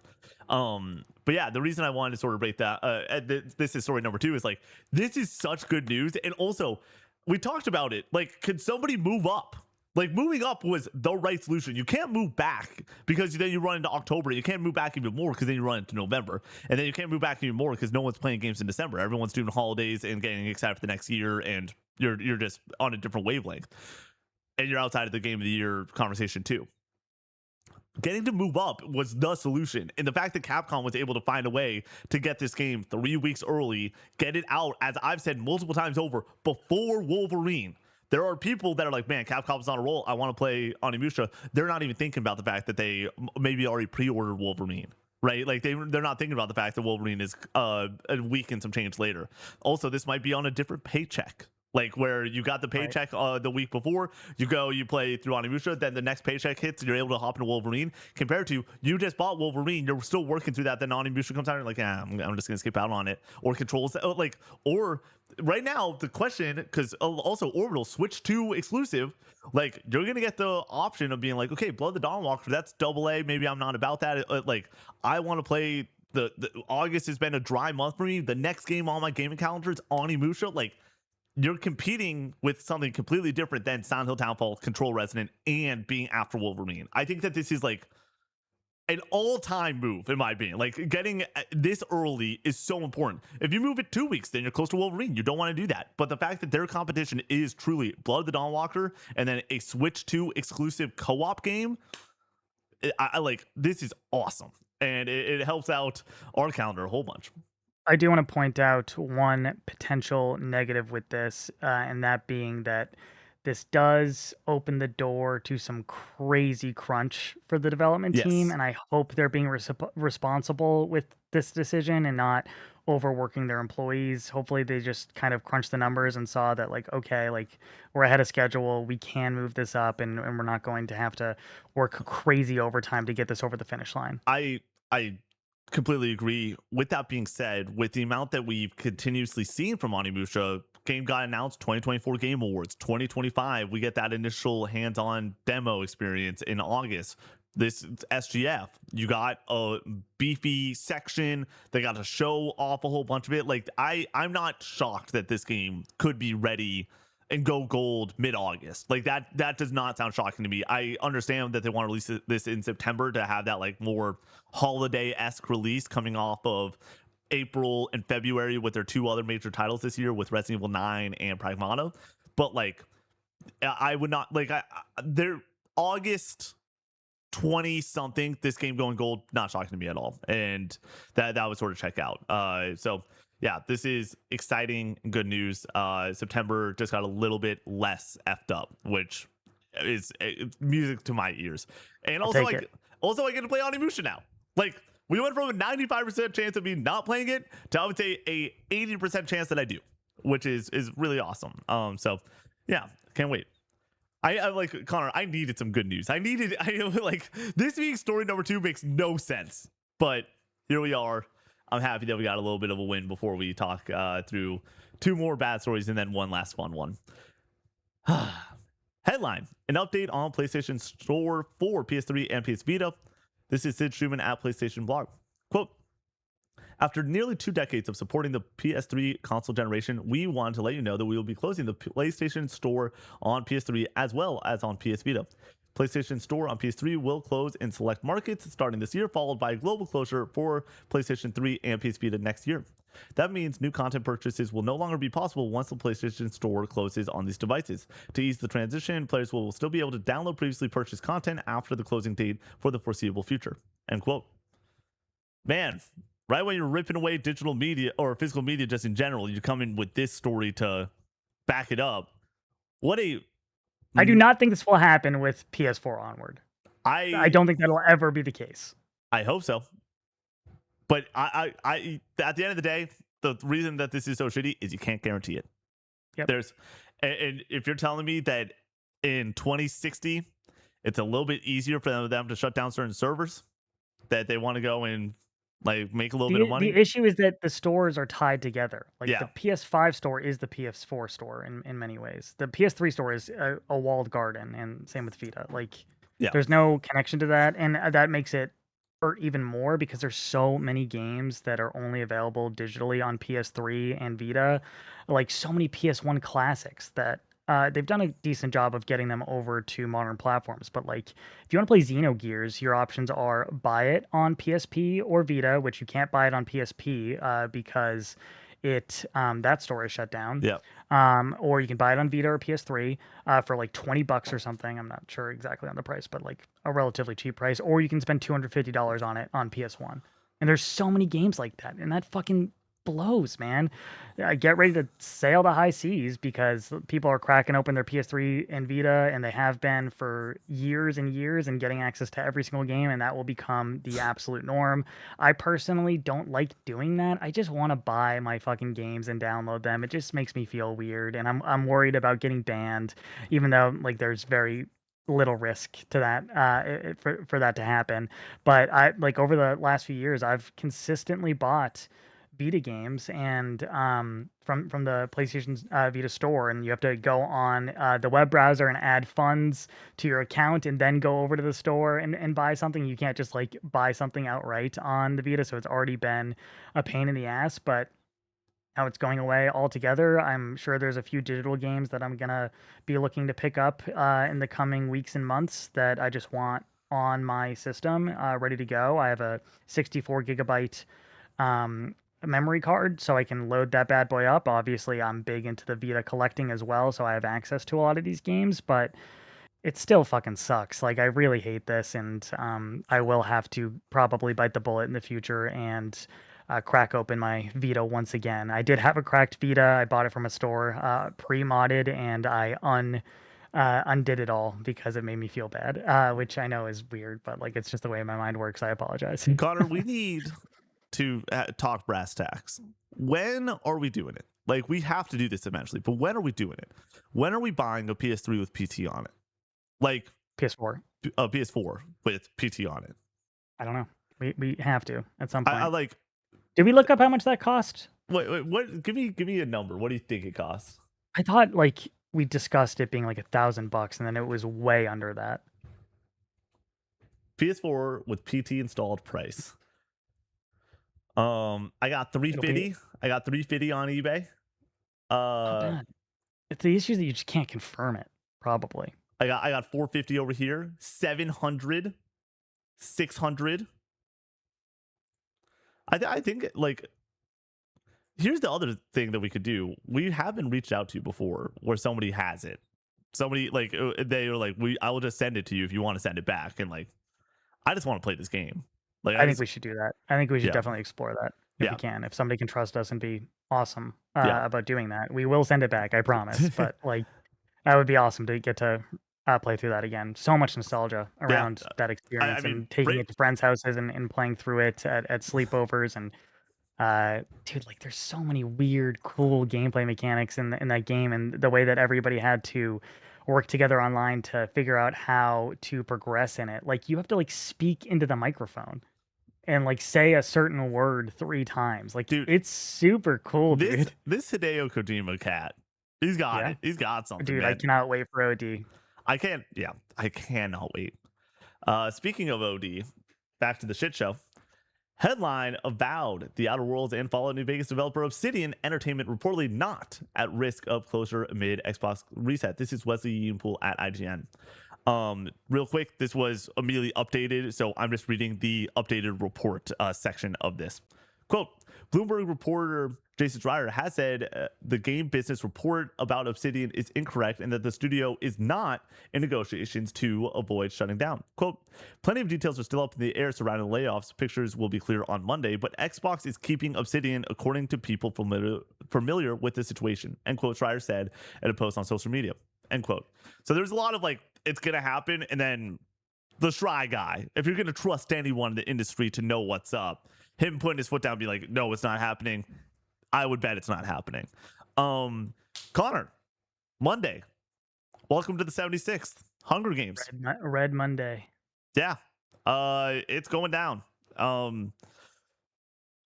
I hope that the silver lining of Monday, by the time this comes out, there will be rollouts of information on Monday. So we understand we're shooting this on Friday. When it goes out for everyone, it will be, as Connor said, Red Monday.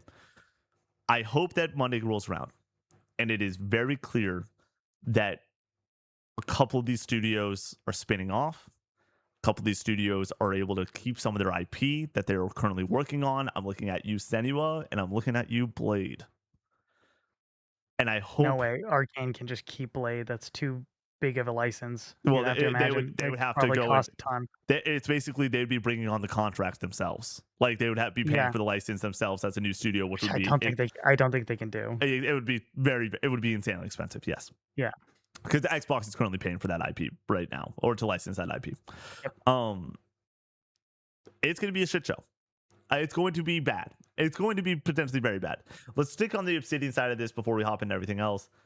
Makes sense in a world where no one's safe. It does seem like Obsidian, even though they are a team that I think just makes really good games often, sometimes great games, they're a workhorse. They are able to at least put out a bunch of titles and keep some value on Game Pass and keep some value just in the quality of the Xbox brand. I don't think that anyone Yeah. looks at And Obsidian put out as successful titles too. yeah. And Grounded, so dude. massive. And then you go and look at the future of this, and Jordan Miller discussed a little bit about this. They're spinning up a Fallout game. Like They that is have to what's be. happening. Yeah. And I think, as I've said many times over, this is where the kids are out and the adults are talking. Like you have to go and allow there to be a moment of clarity saying, we had our fun. Let's get serious.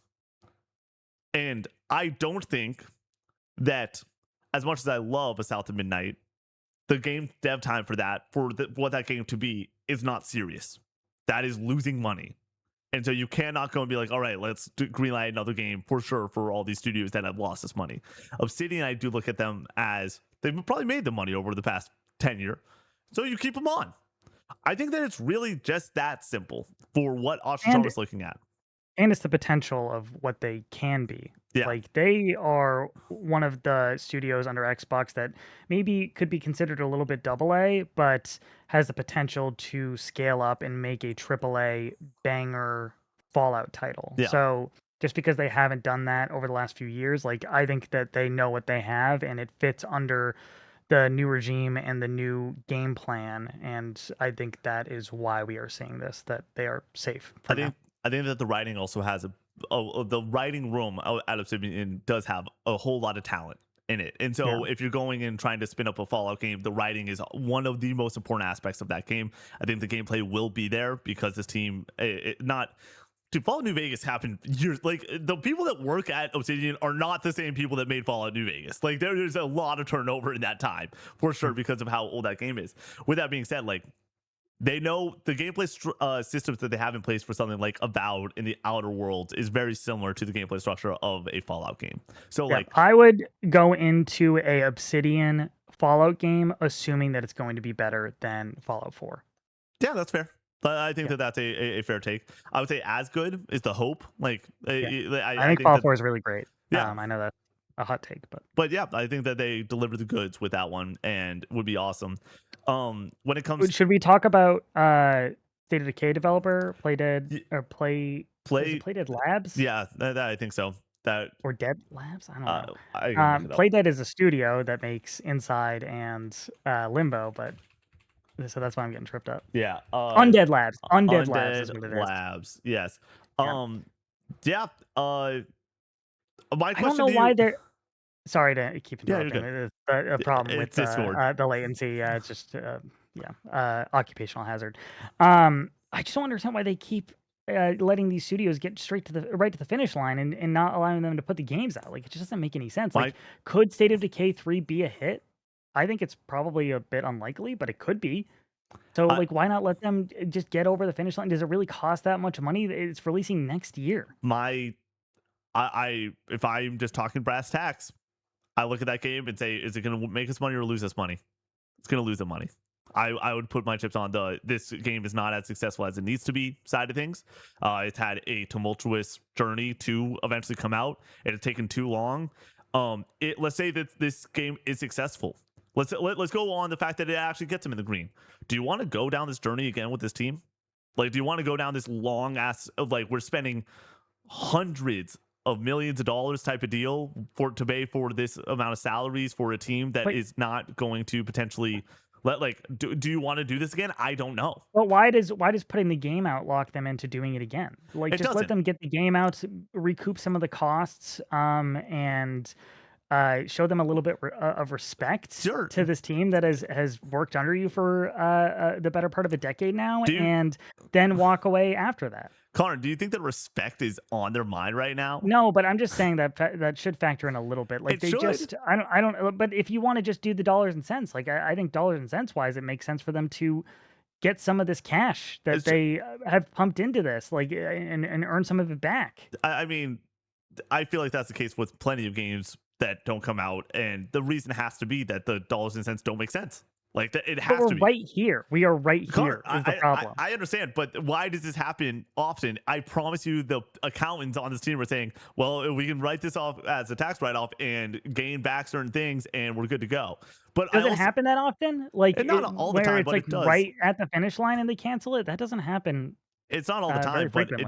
it does happen. It seems like a game like Everwild was in production for like 7 years, and Yeah, it got multiple times of The restarting and Last of Us rebooting. factions. Yeah. Yeah, like it does happen, and so I want to bring in the fact that like this is. I look at that studio and I'm like, yeah. Well, if you want, if you, there's. I forget what movie it's from, but it's like, do you want to get shot 3 times in the chest or 1 time in the head? And it's like it's the slowly bleeding out process right now for Xbox. I think that Monday's the headshot. I think Yeah. that Monday is we're taking out fucking everyone that is not part of this new regime. Who stays? Who stays under Xbox? Obsidian, obviously. I would assume Arcane does get to stick I around. think They okay. have to know the value there. Like that team has a lot of pedigree, and they're working on an IP and a game that I think could be a major system seller for them. Like, and if they're seeing it and it's of quality, like you cannot move away from that.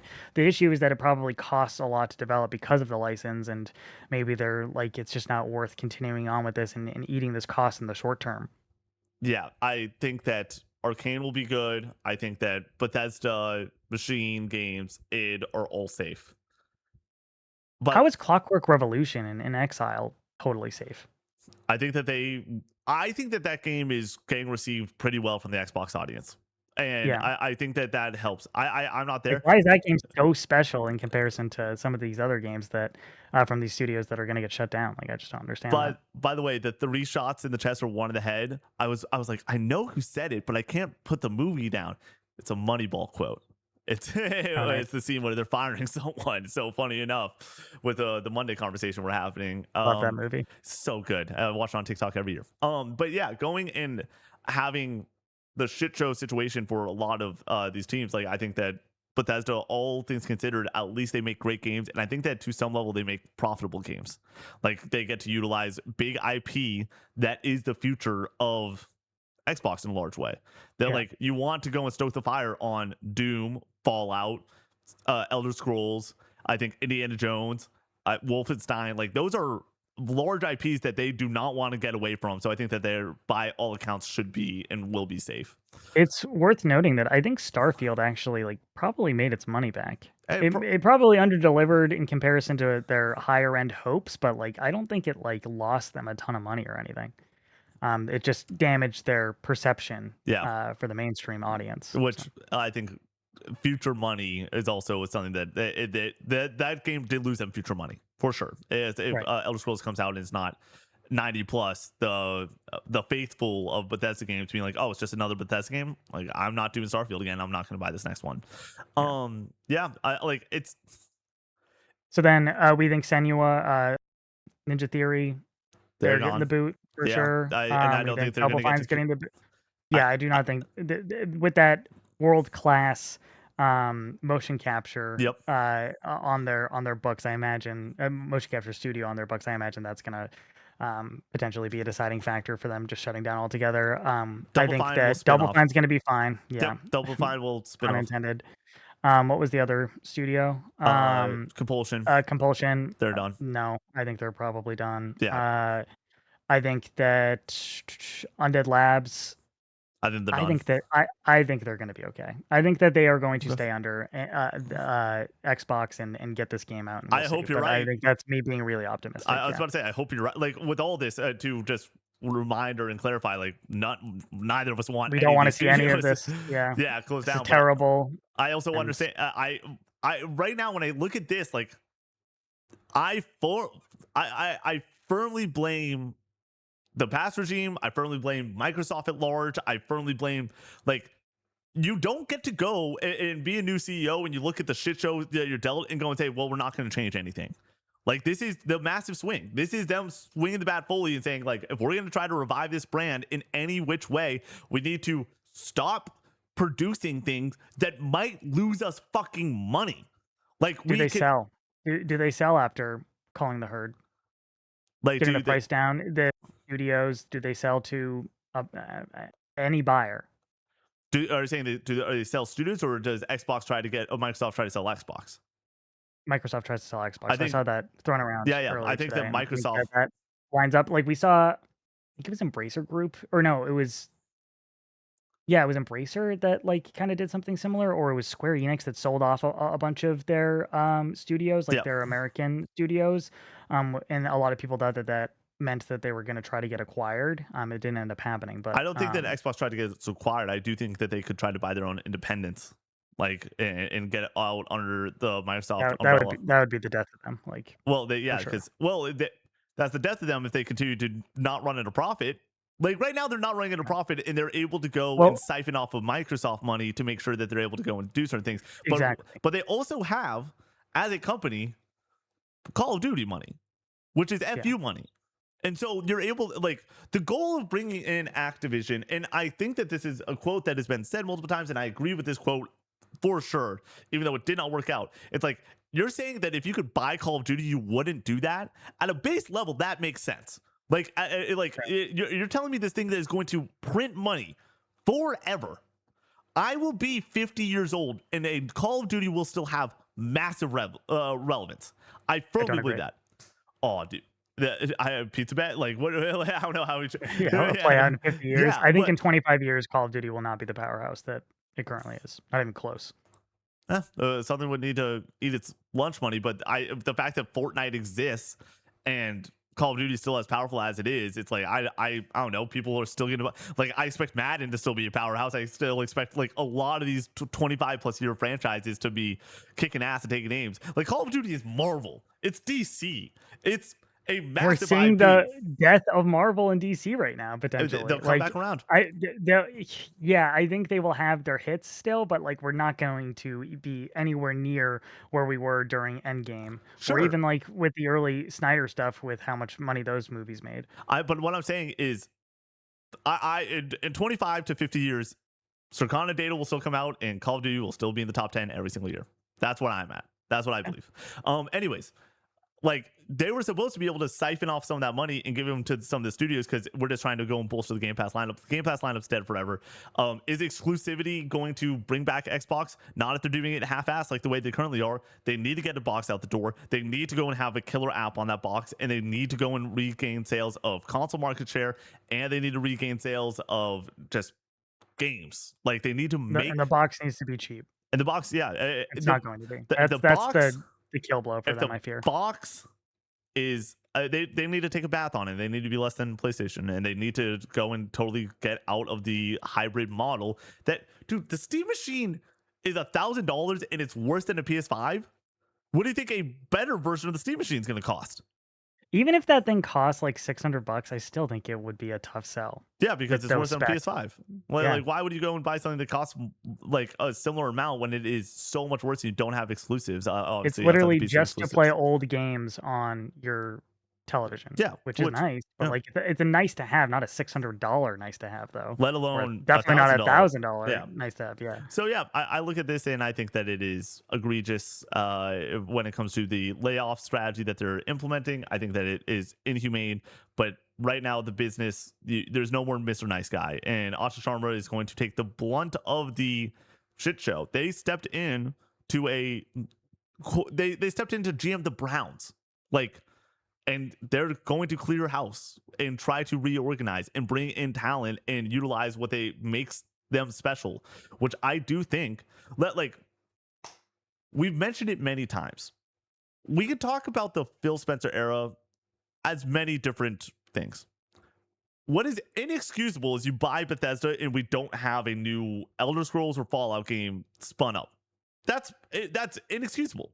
That is some of the worst leadership decisions I've ever heard in gaming history. Like that should go down as one of the largest blunders from a higher up.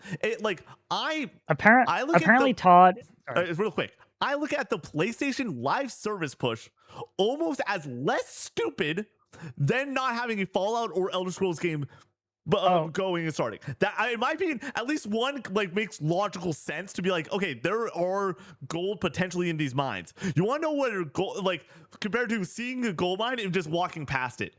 Like one had like a solution in a future that like might work out in a way that like kind of makes sense compared to purposely being like, yeah, like we're not going to utilize this. And I know what you're about to say. Todd Howard is not willing to go and give up some of those IPs. Todd and Phil are apparently like good buddies. Yeah. And I imagine because of that relationship, that is why we didn't see anything But outside of Bethesda. At a certain point, it's business. I agree. It's Yeah, business. but yeah, that never was Phil's MO though. Clearly, Yep, it he never wasn't was. willing to make the hard decisions.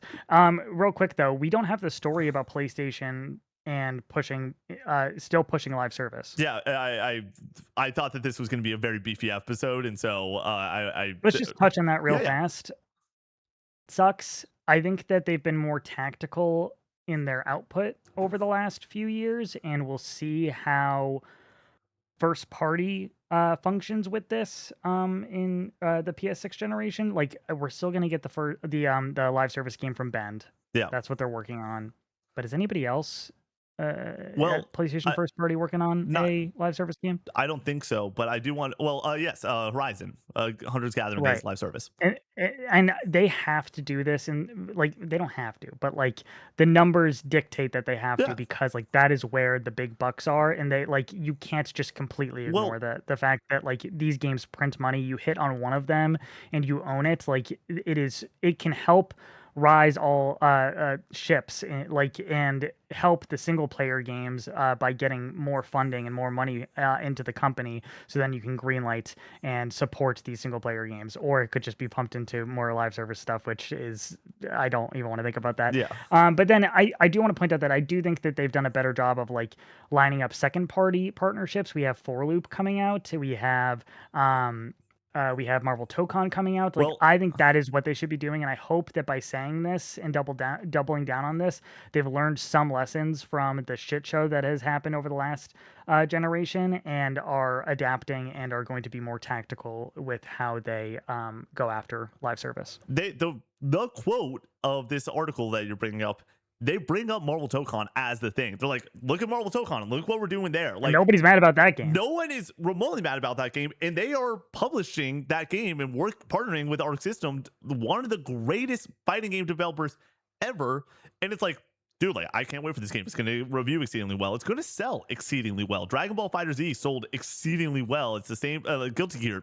Like this is a franchise that isn't a 2 to 3 million seller. It's going to be a lot more than that.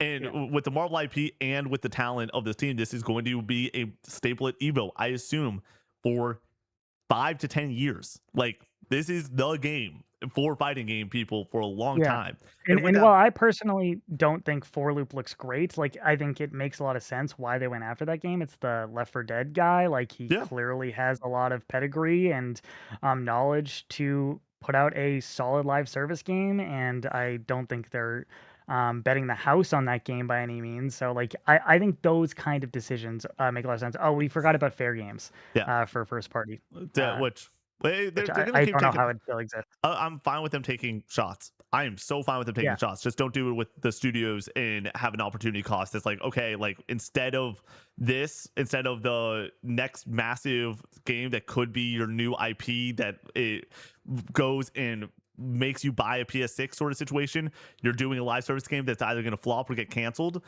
Like it can't be that level of trade-off. But if it's a studio like Bend, where I'm like, I don't have faith that their next game is going to be amazing, like just in general, and they want to make a live service game, it's like, okay, like I'm kind of okay with a team like Bend going after something like this. Not a team like even I think that Hunter's Gathering is a bad idea, and I think that that game's not going to sell exceedingly well, and I think that they're going to not like I think that it might turn green at the end of the day, but I don't expect this to be a massive win for them. The nice part is no matter what they have Horizon 3 to fall back on. I don't think Horizon Hunter's Gathering is a bad idea if it was a small team, if it was a little side project, but word on the street is that like No, this is the game. basically all of Gorilla is working Yeah, on that game. Like that is what are we doing here? yeah. And I think that a lot of this would be the blow would be softened if the output from a single player standpoint was higher. And it seems like PlayStation and Sony are aware of this and are disappointed with the numbers that they number of games they put out on PS5 for single player exclusives and are trying to rectify that. And I just hope that it ends up in a place that everybody can be happy. Getting back to the original story, obviously we touched on the fact that like the live service aspect of Sony, I do believe is less dumb than not having a Fallout or a Elder Scrolls game in the past 5 6 years. When did 76 come out? Was that 2018? I want to say like Yeah, I was in college, eight 2018. Sounds right. years. eight Yep. years? Are you insane? Like that is so no shit. Asha Sharma comes in and says like, yeah, we need to go. Like I think that some people are like, oh man, these studios aren't going to be able to work on certain things that they want to work on. It's like the experiment failed. Like these studios that were able to make creative and cool games, the hope is a couple of them in the 10 year would go and get Game of the Year nominees and break out as hits. That didn't happen. So what you got to do is you got to go and utilize what works, which is IPs that will make you money. And also, like, what do you have more faith in? Like the next Compulsion game that isn't like this, going like it's gonna be this creative thing, or do you have more faith in Obsidian making a Fallout game? Which one's gonna review higher? Which one's gonna sell more? Like it's like no, like duh. It's going to be the Fallout IP that everyone knows, and you're able to utilize a world like creatively that is so deep and so rich, and you go and make the next thing. Like that's awesome. And so the way I see it is this sucks. I hope a lot of these teams are able to spin off, and I hope that these teams are able to refine success. I don't think that they are able to necessarily exist. Like, I think a lot of these studios are going to be like, yeah, we're trying to spin off, but then it's like, okay, what we're saying that Ninja Theory is going to be able to make a profitable Senua game? Do you like? I don't think Hellblade 2 was profitable. I think that they probably really took a serious like hit to the I think face. Senua could be though. It could be. I think that game looks awesome. Yeah, well, because it's an actual, like, they're doing what they should have It's done an for a long actual time. video game. Yeah, my hope is it could be and it will be, but then again, like, I understand why Xbox doesn't want to take that bet.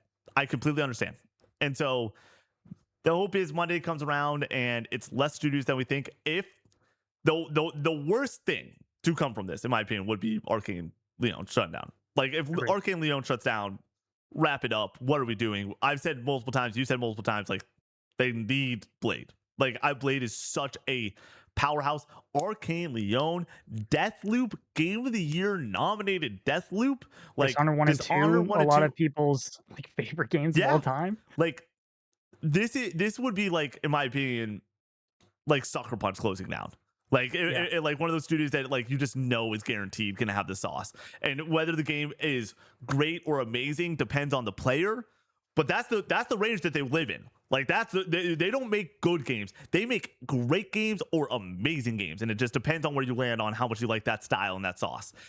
I can't imagine that. I understand why they would. The Blade IP costs a lot of money. This game's taking longer than they expect to come out. Like, I get it. We don't know that. We don't know that it's behind schedule. I'm pretty sure that there was some reporting that it's been taking longer than expected when a lot of this news was coming out. I might be wrong in the comments, but yeah, this game got announced in 2023.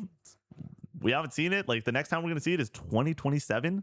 4 years. Yeah, like, that's a long fucking time. Like, that's we too could long. see it at Game Awards this year. That's a good point. I wouldn't doubt that we see it at Game Awards, but once again, like, you want to put the chips down? You maybe make a bet, and Arcane Leon still exists. I think we do see it at Game Awards this year. Okay, I could see that, but I wouldn't bet the house on it by any means. But then again, like, what I think that if you're gonna have an Xbox thing show up, it's probably another Fable trailer and pre-orders go up and something like that. But if you want the Jeff Keighley stage moment, yeah, bring Blade back out. Jeff loves having games on multiple times over. It's going to be an awful Monday. I expect to shed tears over some of my favorite game studios shutting down, and I expect there to be plenty of other people that do the same. And the video game industry only exists when there's great games and people staying employed. And Xbox is this is the day that it's reckoning. It's all of the past 10 years of decisions are leading to job closures and shutdowns, and a large slew of issues that are happening. And the reason that this is happening is because Microsoft mismanaged Xbox in a large way, and Xbox leadership for the past 10 years has fumbled their IP and fumbled these studios and has mismanaged them and allowed games like Redfall to come out, and that is unacceptable from a leadership perspective. And then I'll even throw in the fact that Game Pass has devalued their entire catalog of games. It makes no sense, and they need to go and shift and do some stuff there. Real quick, did you see that apparently they're raising the price potentially of PlayStation Plus in the future? Like, I might have been a grain of salt rumor. I saw that this morning in Discord, but like, that wouldn't shock me that everything's going up. Everything just gets more expensive and worse. So, yep. Sure. Final headline for you. A rating for Metroid Ravenous has reportedly been spotted before quickly being removed. This is Chris Colin over at BGC. Quote, as reported by Universo Nintendo, the Brazilian Ministry of Justice and Public Security briefly listed a new game called Metroid Ravenous. The listing was quickly removed from the site, but not before the site's editor captured a screenshot of the listing. The short listing doesn't give much information on the game other than a 2026 production year. Given the length of time it took to develop Metroid Prime 4, if Metroid Ravenous is a new game, it's highly unlikely to be another first-person adventure unless it's a DLC expansion for Metroid Prime 4. Should the listing be legit, it's far more likely to be another 2.5D side-scrolling Metroid game, given that Metroid Dread was released 5 years ago and a critical success for Nintendo. End quote. Apparently there's like leaks of gameplay of this also like out in the like this seems to exist. And Hell yeah. what a That's my analysis. what an awesome announcement this is going to be at this September Direct is where Yeah. I go. Like, if you want to go have a September Direct and start to stoke the fire of what next year is going to be for the Switch, like, if next year is Pokemon, Mario, Mario, 2D Metroid, Duskbloods probably. it's a phenomenal year. It's a phenomenal Yeah, year. yeah, how Like, about it? you have the chance. I mean, Metroid Dread was Game of the Year nominated. Like, you Yeah, have a chance as Nintendo to have potentially 3 games that you publish as Game of the Year noms between a Metroid, a Mario, or yeah, Mario and a Dustbloods. Like, damn, like that. And talk about something that would move a ton of units with Pokemon in there and Mario in there. Like, this would totally like. In my opinion, we're right now sort of on that cruise control with Nintendo. I feel like where we're getting good to great games and there's content, but we're not getting these heavy hitters until Ocarina / Fire Emblem come out later this year. Like I feel like 2027 could be the year of heavy hitters yeah, for Nintendo alongside and cool and fun releases like this. yeah, Metroid Ravenous or a 2.5D Metroid is definitely not in the same category as like Zelda or No, Mario, of course, but like it's definitely above Rhythm Heaven. yeah, It's above the Star Fox remake. It's above Splatoon Raiders. yeah, So like hopefully we get more of these next year rather than those. Though I yeah. do like some of these games, I obviously. was about to say, like, I do think that there's a little bit of that tier break with Nintendo titles that we discuss pretty often of the games that like are more must play. Like, I don't feel pressured that we need to get a Rhythm Heaven review out right now. Right, like that, like it's like okay, like we can play that at a little bit more of a leisure and get it done. Whereas like a new Metroid game, I would be like, that's not a drop everything situation, but it is one of us needs to get on that and play through this. Probably be you. I don't want to be a poser. I've never played a 2D Zelda, sorry, 2D Metroid Metroid, game. So I can't like fake my excitement because I don't know if this is for me. yeah, I imagine it is. I like Metroidvania games. I love Castlevania Symphony of the Night, which obviously is connected to Super Metroid in a lot of ways as they started the genre. But yeah, I would hope that I can get to Super Metroid or Metroid Dread before this and get properly excited for it. yeah. I mean, my goal would be to get through Metroid Dread. I feel like Metroid Dread would be a great over the holiday type game to just play on the Switch and sort of get through. And I want to say Dread's short, like not like super short, but like under 10 Like hours. 15 hours. I think it's under 10. I might be That'd be wrong. awesome. Uh, about 8 to 10 hours is Oh, the nice. or nine That's and a not half bad at all. hours in length for how long to beat. Yeah, like I was Sweet. like pretty assured that it's on the shorter end. Like that definitely could be one to close out the year for me. Because I don't plan on playing a Metroidvania this year, like other than Symphony of the Night potentially. But yeah, I Hell need to yeah, get through. dude. I need to get to Symphony of the Is Night. that a Like stream? probably not.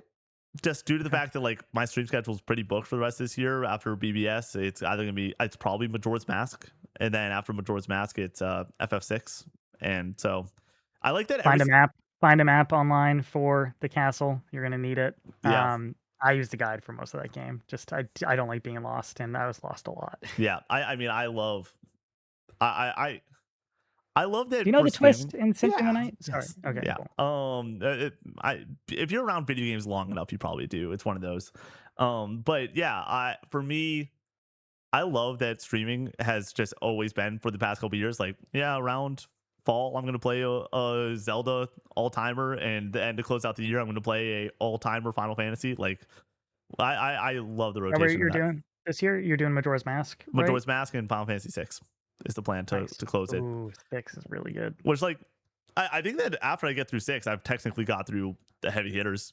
I would say What I Final Fantasy have I played that you haven't at that point? 13? 12? 13, 12, yeah, and then like 6. 14? So yeah, 14. There's a lot that you've played, but like for me, it's like I know people do bang the drum for like an 8 or a 12, or obviously 14 is massive, but like it's not as pressing as these other games that are like all time, like SNES top 10 games.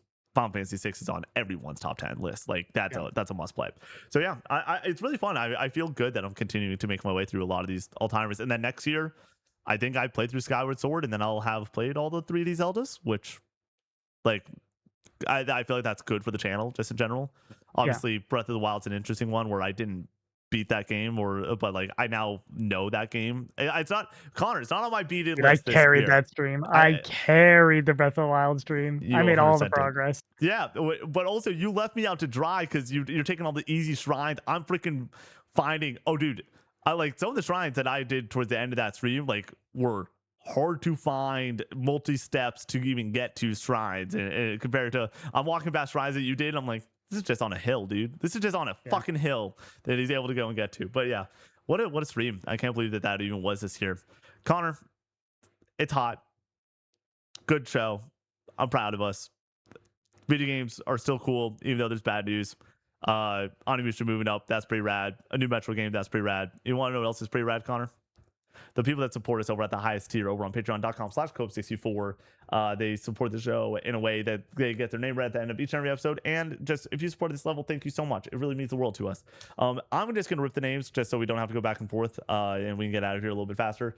Amazing members like Court, Chupo Rosa, Sir Tallywhacker, Smile Smiles, Creighton B, my man Tonchi, my name is Dom Schmug Dingle, the Scooby Doo Running Sound, Brutal Chat Chatting to the Third Roland K, Leroy Jenkins, 40 Awesome O, Humonga Duncan Knight, Echoes Nimbus Finest, Kale Beef, Zodiac Sound of Zex, Cash Archer Boy, Jake, Jakey P, Pitcher Power, Sir Shells, Choose Our Empty Dumber, Mr. Munchie, Malcolm the Dog, Farmer Spud, Rocketator, Nofi, the Dankest Mike, Citrus, Swampy Biss, Tristan C, Sconesy C, he's the killer, He's Aloha, Alex Gooderman, Centuro, DJ Carlos, Neutral Spirit, Eli the Unusual, the Neutron Style, Easton C, Kingdom Hearts Rules, Stooby Dooby Dooba, Stooby Dooby Dooba, Agent P, Crispy, DJ Zach B, Jacob D, Big Mac, Mel Nate, the Patty Cake, Melkor Cowboy, Mega Yogi, Damn, Holding that Brock Voodoo, Milky Sins, Reggie Ranks, Alex the Golden, Andrew H, Master Days, Cannon Party Games, Only One, Rufus, yeah, and Kingdom Hearts Sucks.